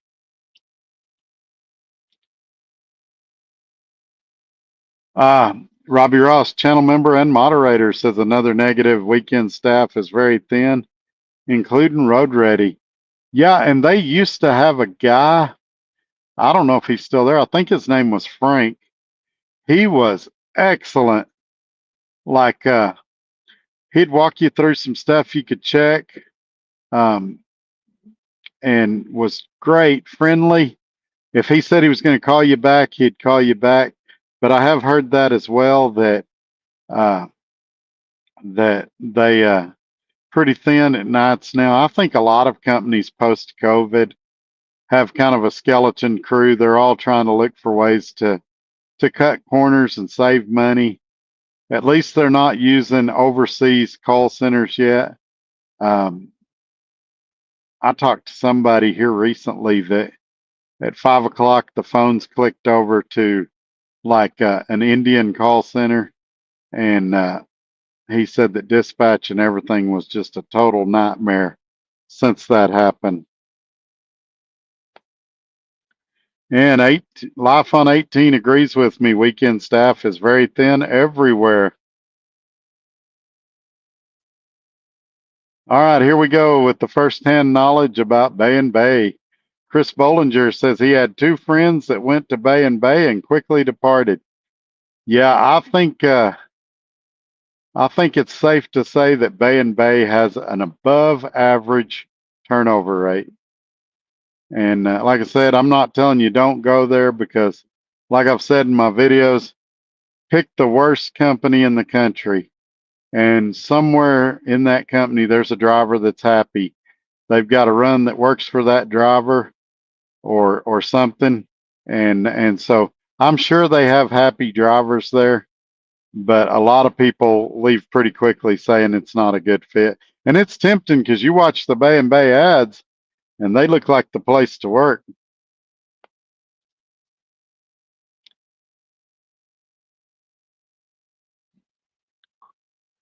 So let's see here. Mac T says R.E. Garrison, I see them a lot up by Fort Worth. R.E. Garrison's another one. I've never applied there or worked there, but I've also never met an R.E. Garrison driver that said I'm happy. Every one of them's griping about the company, that the truck payment's too high, that they're not getting enough miles. Again, take that with a grain of salt, because I've never worked there. But, in the old days before the internet, we'd talk to guys in fuel islands, and you'd say, "Hey, what's it like over there?" And they'd say, "Oh, it's good. Oh, it's bad." Even on YouTube, it's tough to find a R.E. Garrison driver that says, "Yeah, I really like it over here." I'm sure there are some. The equipment looks like it's pretty nice, but I just wonder.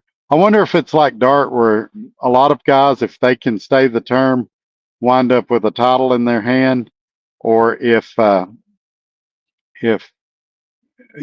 there like Bay and Bay for a couple of weeks and they're out the door again.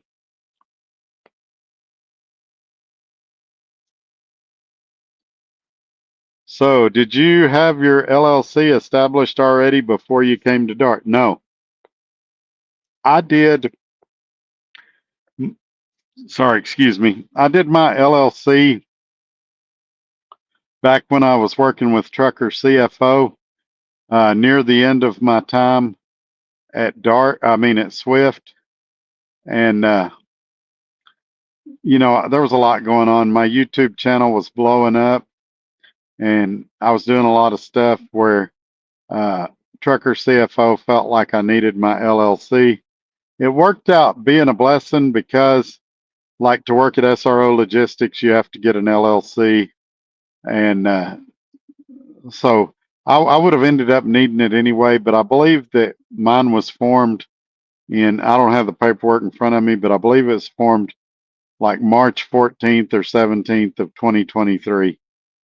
And before that, I was just a sole proprietor.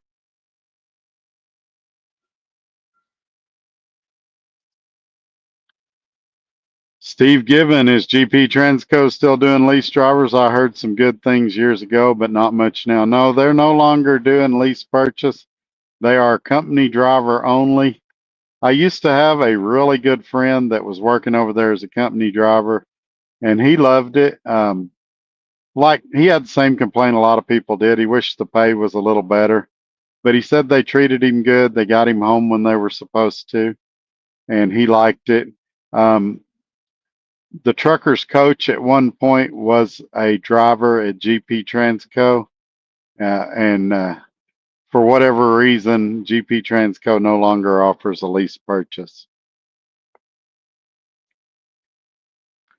William Scooby, I got a friend thinking about buying his uncle's cab over. It's well maintained, meticulously well maintained, and I'm wondering, is there an age limit to sign on where you're at? So I will tell you my understanding of his policy, and then I would encourage your friend to email him. But it's my understanding currently that you have to be able to hook an ELD up to it for him to take you. So that would put you around 99 or 2000 on the year model of truck. There are some like Freightliner Argosies and stuff like that that were cab overs. So it's going to depend on the year model of the truck. That's going to be the problem with an older truck, because I'm the same way. You guys have heard me say I would love to have an old JB Hunt flat floor cab over. That's what they call them. It wasn't truly flat floor, but it was pretty close. I'd love to have one, but it's hard to lease it on anywhere, because a lot of them don't want you to run paper logs. They want you to be able to run an ELD. But that's my understanding of the policy, and I don't make the decisions. I would encourage anybody that has a truck, especially if it's close to that 99 or 2000 year model, to just email Scott at safety at SRO Logistics. Tell him the subject came up on Trucker Todd's channel, and you're curious if he would consider your truck. Anytime you get in an older truck, most companies are going to want to see pictures. But more than likely with an older truck, you're going to have to go to a smaller company. And SRO is a smaller company. I just don't know if he would bend on that or not. Life on 18 says, Jason ruined leasing for GP Transco. Yeah, that's what I've heard. I probably shouldn't say a whole lot. I'm going to get myself in trouble.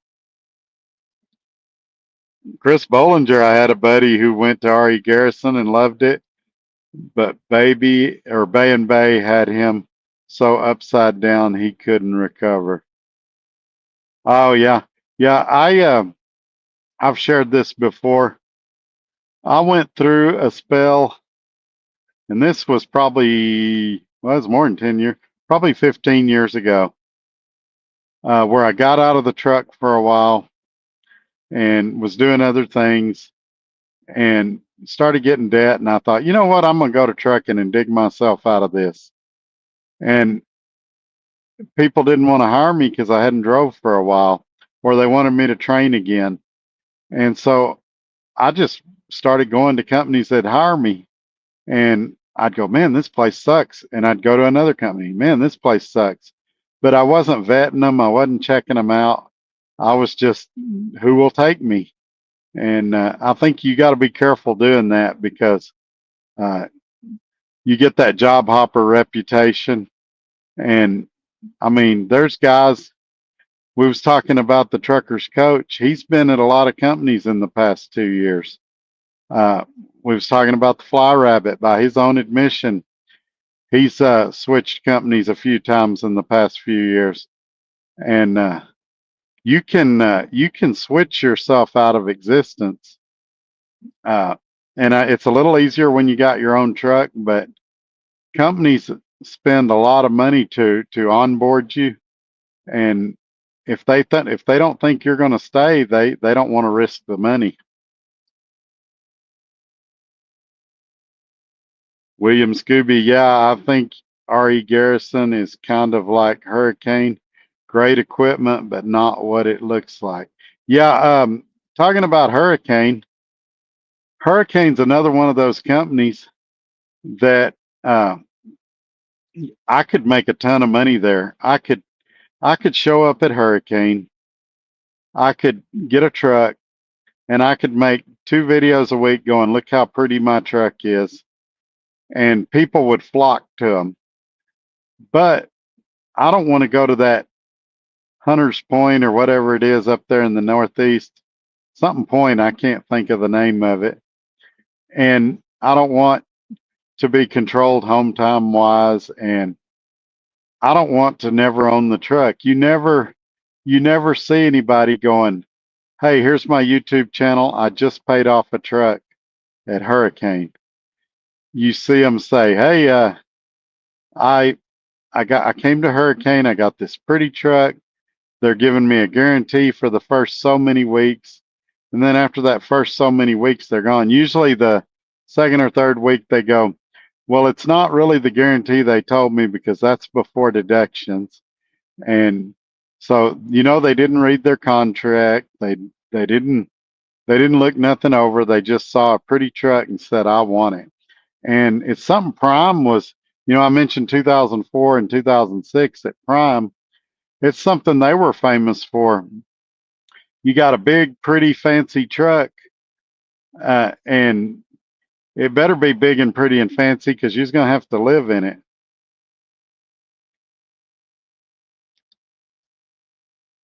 Steve Givens says, with fuel prices today, I'm not sure a cab over is a good choice. Yeah, I watched a video about this, and you're going to be shocked and think I'm crazy.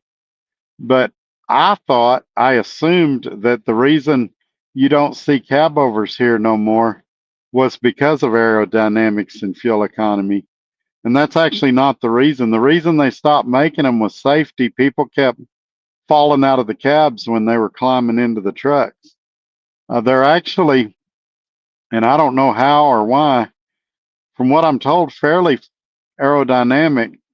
To me, they look like a big brick going down the road, but they're so easy to back up. And sometimes you go into tight places like that load I mentioned, where I was taking the furniture and appliances to the rent to own places. A cab over would have been ideal. And back when JB Hunt and Schneider had a lot of cab overs, they would be at these shippers and receivers. And if you couldn't back in a dock, you could pay them $20, which was a lot of money back then, and drop your trailer, and they'd back it into the dock with their cab over. So a lot of them made a lot of little extra side cash doing stuff like that. But I'm told, not well enough I'd defend it, that the cab overs are more fuel efficient than what you might think. It's just they stopped making them here because people were falling out. And some of them, I think it was the Argosies or Argosies, or however you say them, Freightliner had. They had air steps that came out the side of the cab, and you walked up steps to get in, so you didn't have to climb on the side of the truck. Now, if something went wrong and the steps didn't deploy, you could still climb the side of the truck, but those steps were pretty nice. And it was a double bunk when you had the flat floor, and had a decent amount of storage. It wasn't as much as a regular Century or nothing, but it was a decent amount of storage. A lot more than what a regular cab over had.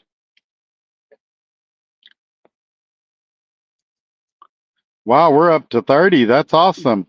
Mac T, every time I see a Hurricane truck, that song comes to my head. Here I am, rocky like a hurricane. Every time I see a Hurricane truck, I think of Kenny G because of their owner when he does those YouTube videos. He looks like Kenny G, so all of a sudden hear a saxophone solo. And then that thought comes across my mind, well, there's a guy that's not making any money, but he's got a pretty truck. And even that's kind of smoke and mirrors. The side stacks on those trucks, I found out they're not hooked up. They're just for show. And I'm like, man, it's like $6,000 or $8,000 to hook them up. And that's why they don't do it. It's like a cost saving thing to order the stacks for cosmetic only. And they do put the wood grain cabinets in there, the wood cabinets in the sleeper, but they do that in house at their terminal there in Oklahoma.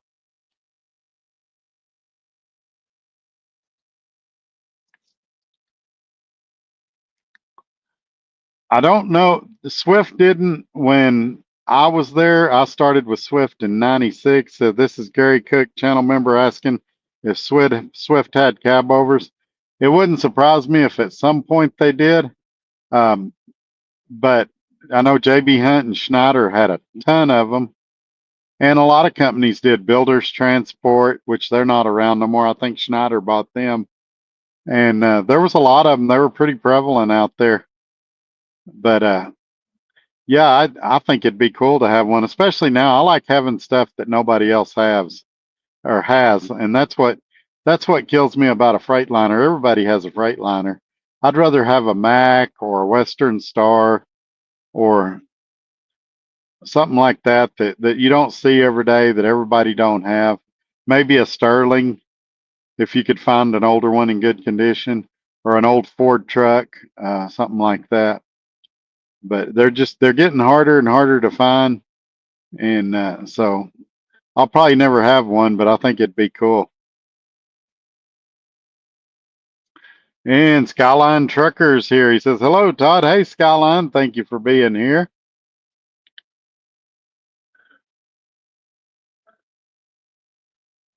All right, we're once again caught up on the comments. So, if you didn't see the first 20 minutes of the video, I had a crazy weekend.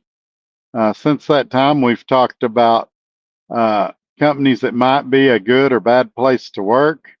We've talked about some of your weekends and the successes and struggles you've had, and kind of gone from there. Please give this video a thumbs up, share it on your social media platforms, and consider subscribing and clicking that bell and selecting all. Also, I always forget this. Go around, check out truckertodd.net, or email me at todd@truckertodd.net.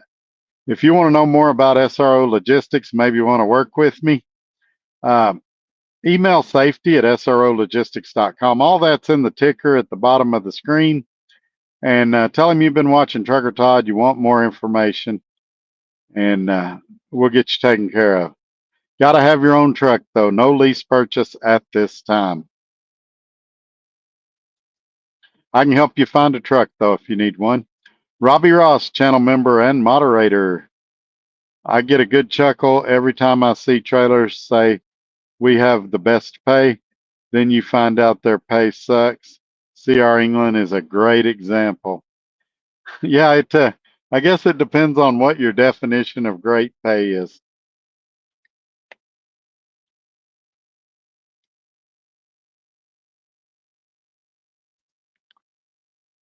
Channel member Gary Cook, I started in 1995 with Schneider National. I had a '88 International cab over fun truck. Yeah, spring ride. It'd bounce you all over the place. When I went to truck driving school in Altus, Oklahoma, they had an '85 Peterbilt and I believe an '86 Freightliner, both of them cab overs, and they had that spring ride. And uh, their thinking was, if you could drive a cab over, then when you got to your company and drove a conventional, it'd be easy for you. But if you started in a conventional, when you went to a cab over, it'd be a lot more of a learning curve.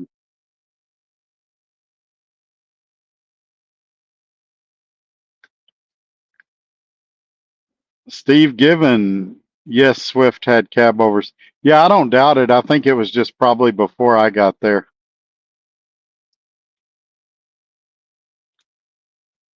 Steve Given wants to know, work with you as in teaming? No, work with me as in being at the same company as me, like that.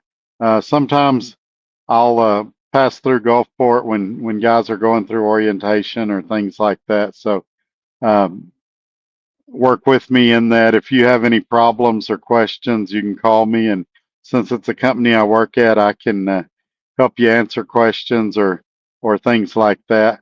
And not just me. I've got all the drivers' numbers that works here. If they've got a question or I've got a question, uh, we can all reach out to each other by text.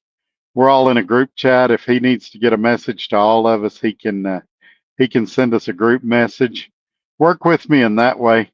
And you wouldn't think it'd be handy, but we've got. And I'm just using this as an example. We've got a driver that lives in Phoenix. If I get out in the Phoenix area and I can't find a load, I can reach out to that driver and they can make suggestions. Call this broker. Try this. This is how I get out of here. If you get out in West Texas, you can call me. I can say, hey, this is what I do when I'm here. We got one in the Florida area, I believe. So it just like that. Gulfport, you can reach out to Scott. Scott's got stuff in the Gulfport area. So it's not that when it's a small company like that, everybody wants to see you succeed, and there's people willing to help you. That's what I mean by work with you. Now he will accept a team if you've got a spouse or a good friend you want to team with. He will accept teams. Just that's not something I can do or am willing to do at this stage in my life. Mac T, every time I see an England truck, the cab fairings are always missing. Exactly. It I the next time I do a parking lot walking video, I need to show like the body condition of trucks. It's amazing how beat up trucks get out here. It's percentage wise, there's very few out here that don't have a scuff or something bent or dented or backed into or a mirror tore up, and uh, that's why it'd be tough for me to be a fleet owner, because when the guys came into the terminal and I saw how they had trashed my trucks, I definitely couldn't have company drivers and even owner operators. I'd be like, hey, are you going to get that fixed? And one thing I like about SRO Logistics, he'll order your decals for your truck. He'll let you pick the color. He generally wants to put them on, and I'll tell you right now, you generally want him to put them on. He does a very professional job, and the decals look good. I know for a fact I couldn't compete with him if I were to have installed the decals myself. And so tell him what kind of color you're looking for, and then during your orientation, he'll put them on, and it's going to look sharp when he does. He's pretty flexible about where they go. Like, he doesn't say it has to go here. Nothing like a lot of companies do. And so the whole experience is really, really good for sure. Gary Cook, channel member. Warner Enterprises had Freightliner cab overs. Yes, sir, they did. What I remember is they had some pretty nice Peterbilts back in the day, too. I forget about the cab overs, but they sure did. Also, Night Transportation had a lot of cab overs back in the day. They've got one at their headquarters that was like their first cab over or something. I seen it in the video when not Mother Trucker, when, yeah, Mother Trucker went and interviewed them. He showed that cab over. All right, here we go. Skyline says Creed had cab over, Freightliner, International, and KW's too. They are getting the new generation Freightliner with the same color as the cab overs back in the day. They look pretty nice. Well, that brings up another deal. And I don't really remember Creed a lot back then. I remember them, but like I don't remember them seeing them everywhere like you do now. What do y'all think about the new Volvo and the new Mac? I I'm gonna be honest. I like the interior. I think the exterior is kind of ugly.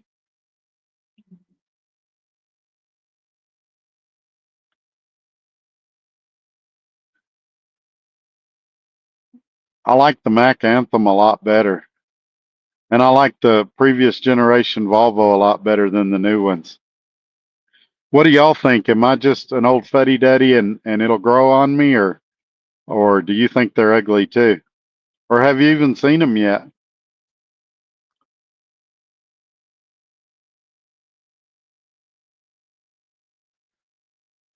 Okay, Mac T says, what is trip leasing? Until I worked at Swift, I did not know what that was. So, as an owner operator or a lease purchase guy at Swift, they have a trip leasing option. Basically, what it would be, Mac T, is if you had a truck leased on to Swift and for a temporary time, you wanted to lease your truck on to me, say that I was, this is the easiest for me to say because of where I grew up. Let's say that I had a bunch of agriculture, cotton or something like that, that I needed you to haul for a few months. You could cover up your Swift decals and everything. You got to get a separate insurance, and then you could come and work for me for a few weeks or whatever their time limit is. And then after that, you would return to Swift. It's quite honestly, in most cases, it's more trouble than it's worth. You have to run a separate ELD. You've got to run a separate insurance. Uh, it's something that they kind of had to offer, but it's difficult enough that I bet there's not 5 people in the world that's ever done it with Swift. It's something nice to talk about, but something very few people do. Now, let's say that I had a trucking company and you wanted to take your Swift lease purchase truck and bring it over and lease it on with me. They do have situations where you can do that depending on what lease you're on. If you're on an MRP lease, you cannot do it. If you're on a straight lease, you can. However, you've got to have been with Swift a year and they have to approve it. And there's usually a fairly substantial down payment. And I mean, I've heard numbers like 10 and 12,000. So again, it's something, is it possible? Yes. Is it practical? Probably not.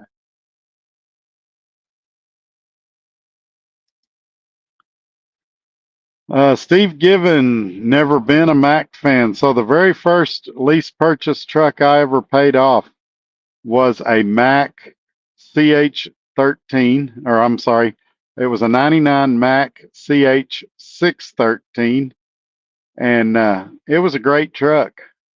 Uh, it had some weird stuff about it, like the fuel line runs alongside the passenger side of the engine, and there's sharp edges, and it will cut that fuel line. So I had a mechanic that put like some insulating stuff over it to where when it rubbed, it wouldn't cut that fuel line. Had to make some modifications like that. It was a great truck though, and I've had a kind of a soft spot in my heart for Mac ever since then. It was not the most fuel efficient truck, and the cup holders were positioned on top of the dash and in a bad location, quite honestly. I actually got a ticket one time for obstructed view because I had a small fountain drink in the cup holder. And I did get that ticket dismissed, but I thought that was ridiculous. It was just a cop being a butthole.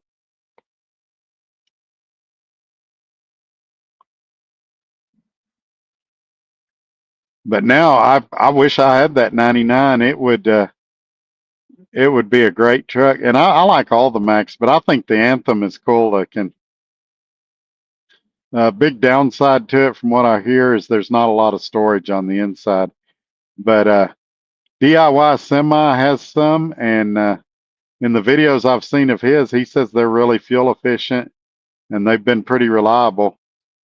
They're basically Volvo bones, though, and Volvo's a good truck.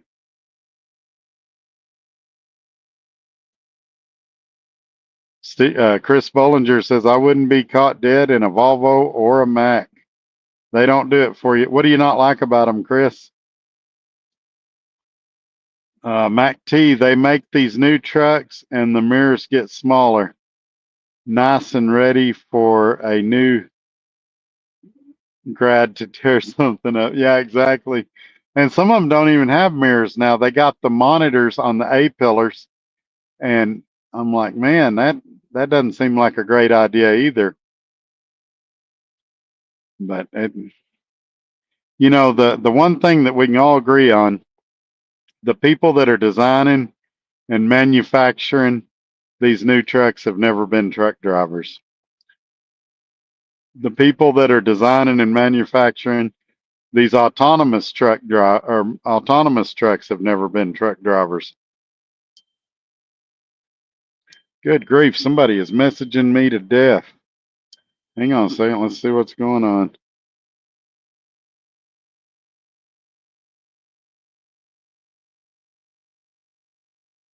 I know this is interesting when I do this, but got to make sure there's no emergencies.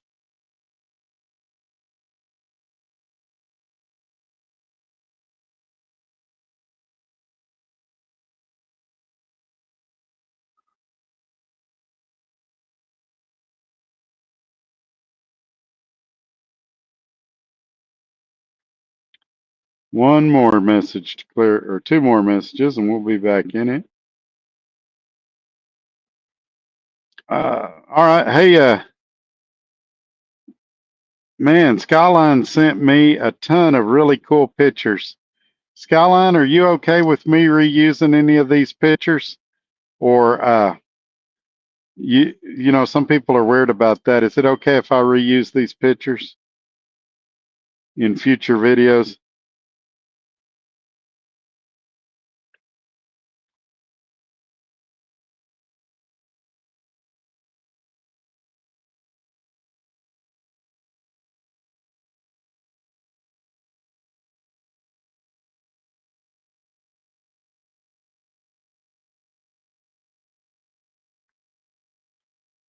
All righty, I'm back, I think.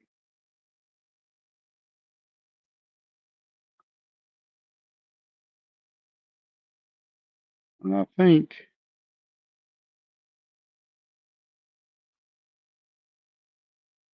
All right, let's jump back into the comments here.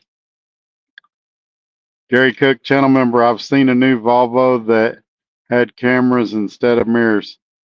What do y'all think about that? Again, am I being an old fuddy-duddy? Is this the way of the future? And I just need to adjust and adapt? Or is this stupid and dangerous? And for sure, it makes the trucks ugly.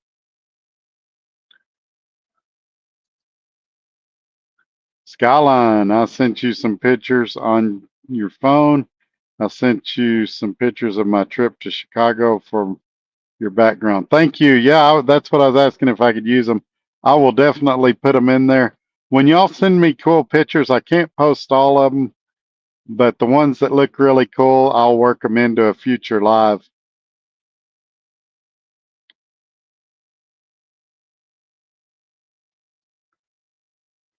And Life on 18's telling Gary those new Volvos seem to have problems.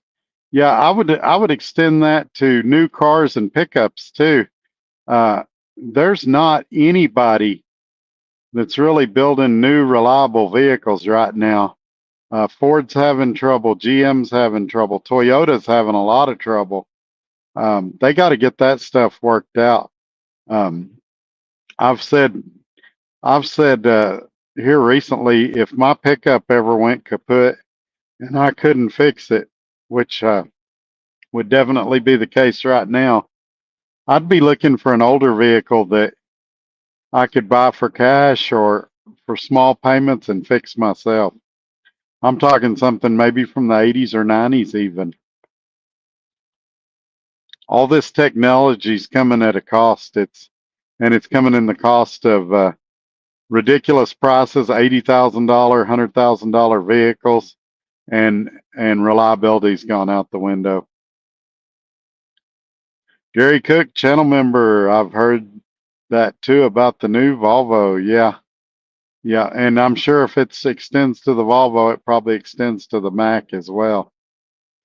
We're talking about the brand new ones, of course, and they'll get it ironed out. They always say the first model year of anything you should skip and get the second year because there's always going to be bugs in that first year model.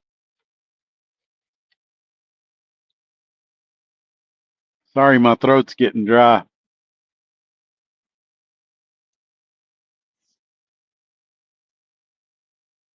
Skyline says, yes, sir, to me using those pictures. I will get them worked in.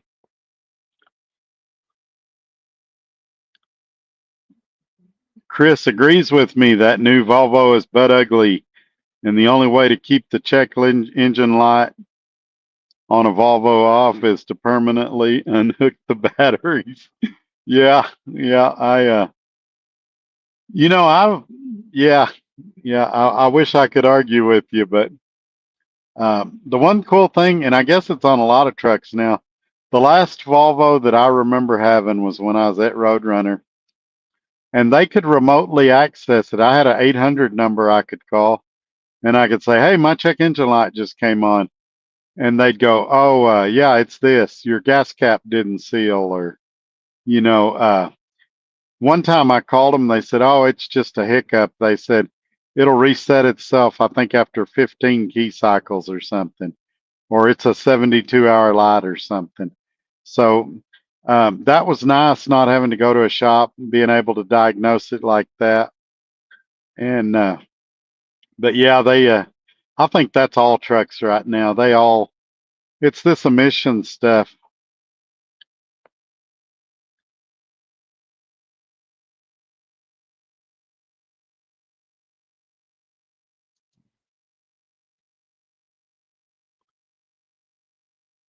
Mac T, they're a horrible idea. It would be nice for the FMCSA to have input on these new truck designs.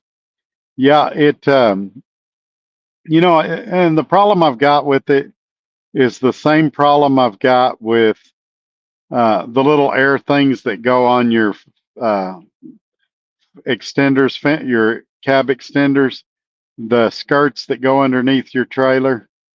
Do they improve fuel economy? Probably, but it's all in controlled environments. When you're out here in the real world and there's a swirling wind or a crosswind, that same thing that could have helped you in a perfect scenario can also work against you. So I don't know if it's worth it. I got myself in a lot of trouble on here. Trolls attacked me when I said, when I started talking about tires and saying that these fuel saving tires that you can buy that are twice as high are great if the tire lasts the life of the tire. But you get a nail in the shoulder of the tire and they got to replace the tire. All those fuel savings and everything that you had just go out the window. You put somebody in your truck, you're a small fleet, and that guy doesn't check his tire pressures and stuff, doesn't do walkarounds. All that money you're saving in fuel by paying extra for those tires goes out the window.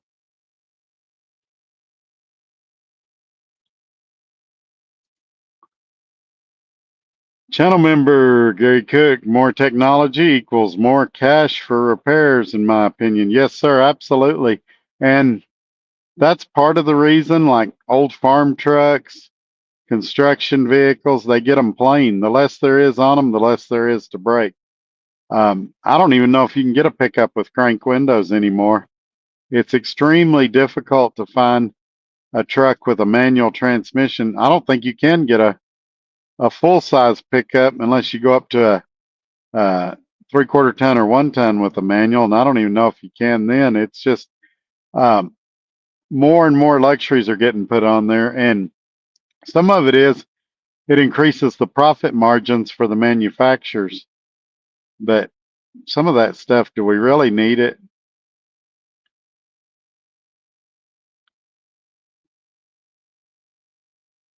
Life on 18 says the truck is dang ugly. Yes, sir. I I seen the YouTube video of it and I was like, oh boy, this is gonna be a short design change. They're gonna have to rework this truck pretty soon. The only people are gonna buy those trucks are fleets. because there ain't gonna be any owner operators going, I want an ugly Volvo that the front of it looks like a male appendage.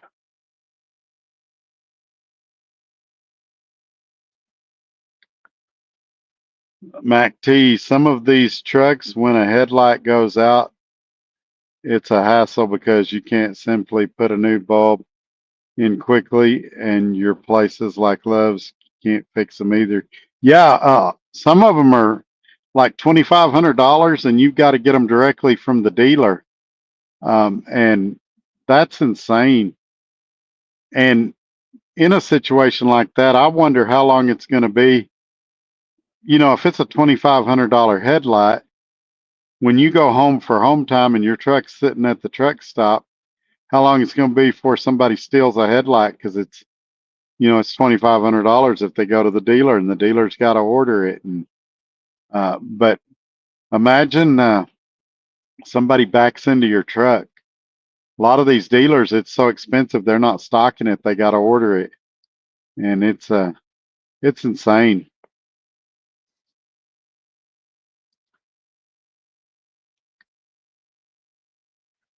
Life on 18 says, "What was your recent breakdown?" It's kind of a long, drawn out deal of how I got there. Basically, that morning I had a flat on the trailer. Later that day, I stopped to get diesel, and after I got diesel, the truck wouldn't start. I believe I've got a bad starter. Had a hard time getting roadside assistance, finding somebody that would come out. Here I am, broke down in the fuel island. It's kind of a funny story. When you get a chance, go back and watch the first 15 or 20 minutes of the video, and it'll run you through everything.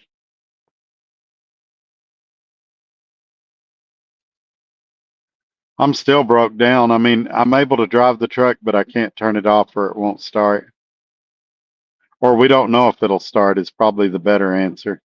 I deliver in the morning in Indianapolis, and then I'll be going to an undisclosed location near where the guy lives that I bought my truck from, and he's got some mechanics up there that'll jump right on it and fix it to where I'm not down for several days. Gary Cook, channel member. I wish they would bring back the square headlights. They were easy to replace. Yeah, I even like the ones where, like this Freightliner has, that you twist off the back and it's a bulb, and those are pretty easy to change too. It's just over time the lenses get cloudy and you do end up having to replace them. But there's cheap aftermarket replacements on eBay and, well, all over the internet, really.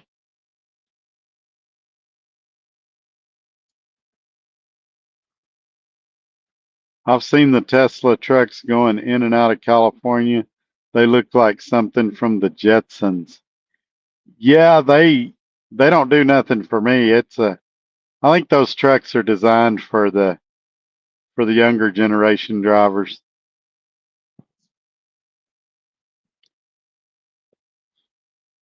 And I may be wrong. I thought for some reason Tesla had stepped away from making big trucks, but maybe I didn't didn't hear that right or something. Right, I'm gonna pull that off of there. You guys are doing good. We're going strong after 2 hours. If y'all got anything you want to talk about, throw it up there. If you don't, I'm gonna head over to this place I'm delivering in the morning and spend the night there.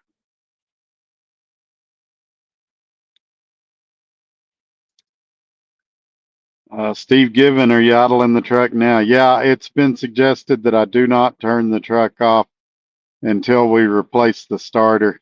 I hate idling it. It's tough on these emissions trucks, but I hate breaking down and having to call roadside, even worse. Like I said, and I hope to have it fixed by probably Wednesday. It'd be a more realistic deal. Um, but yeah, it's also when I do these videos, I have to run all the lights in here.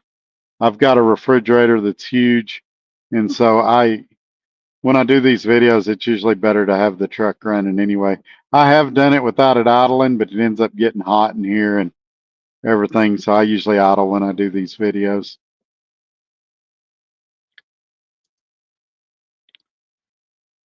Skyline says, yes, the aftermarket headlights for a Freightliner Cascadia are only $80 for the pair.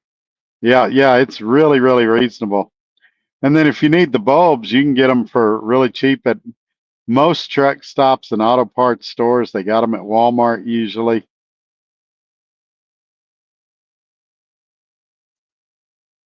Ted Van Buskirk is here. Sorry, got busy, but I'm here now.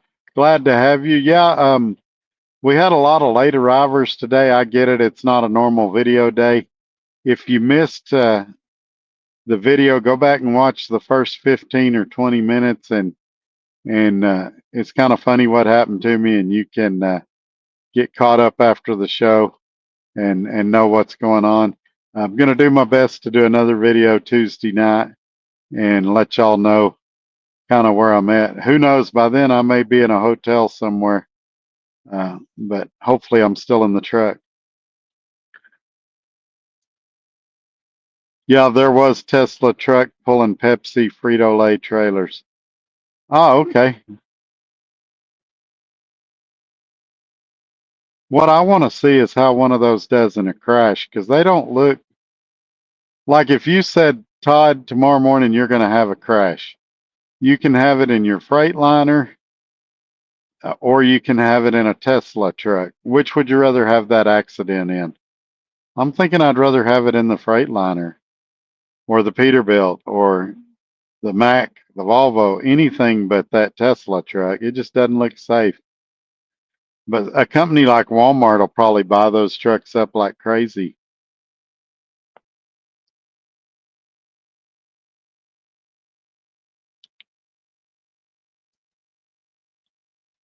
Channel member and moderator Robbie Ross. Are Steeler fans happy Aaron Rodgers is their quarterback? I like Aaron Rodgers. I do wonder what the Steelers think about it. Have we got any Steelers fans in here with opinions on the Aaron Rodgers deal?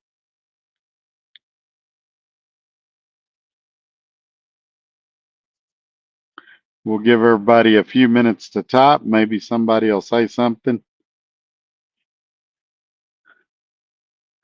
If not, I'll cut out of here pretty quick.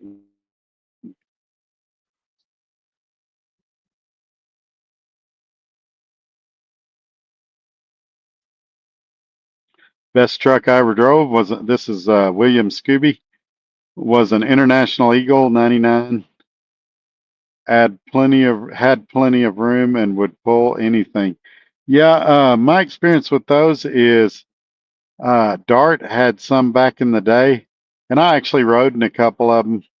And the only problem anybody complained about was fuel economy. Most of them got like 5.5 miles a gallon. And I don't know if Dart just didn't have them spec'd right, or you never know. Maybe the drivers were idling all the time, or what the reason was. But they were short-lived with Dart because those internationals just couldn't get the fuel economy that the other trucks could. Mac T, yeah, I think Walmart have self-driving yard trucks now. The first time one of them backs into me or runs into me, don't call an ambulance, call my lawyer.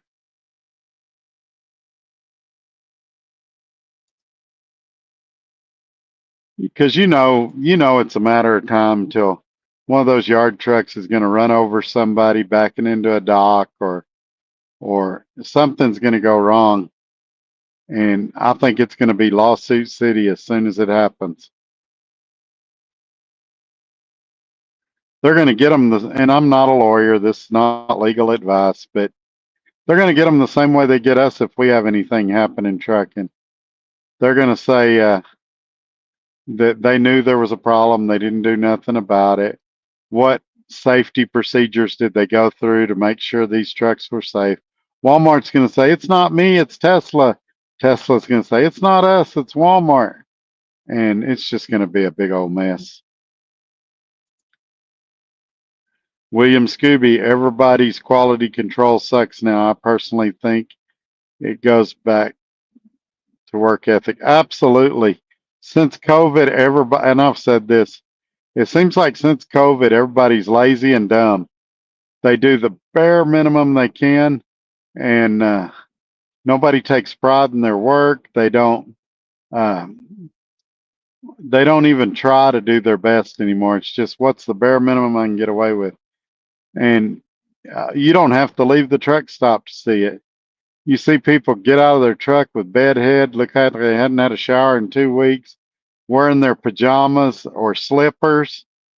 Uh, we can debate flip flops and all of that, but it's like, I don't care if it's trucking or not. Don't you want to like look presentable, look like somewhat of a professional when you're out in public? And don't these companies want the drivers that's representing them to look better than what a lot of them do?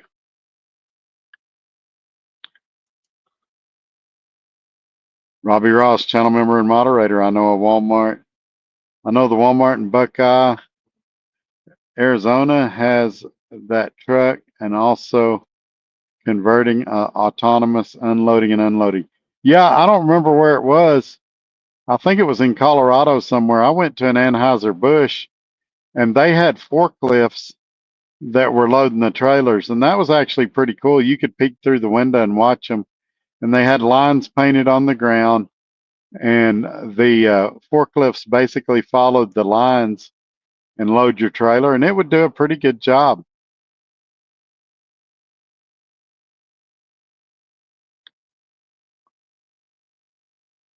That's just like all this AI stuff. There's a place for it, but I think we can, too much of anything is bad. And I think we're getting near that point where we've got too much AI and we need to back it up a little bit. But that's not going to happen. It's technology, and they're going to push forward whether we like it or not.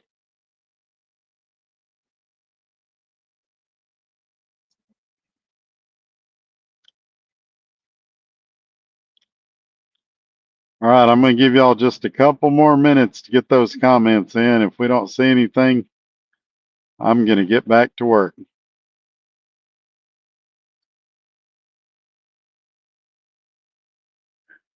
It won't be long though. More than likely, I'll be back here Tuesday night. That's going to be an interesting video because we can talk about if I was able to get this starter fixed, or if I'm still dealing with it, things like that. All right, the comments have dried up. I'm out of here, folks. Thank y'all for watching. I'll catch you on the next one. Y'all take care. Bye-bye.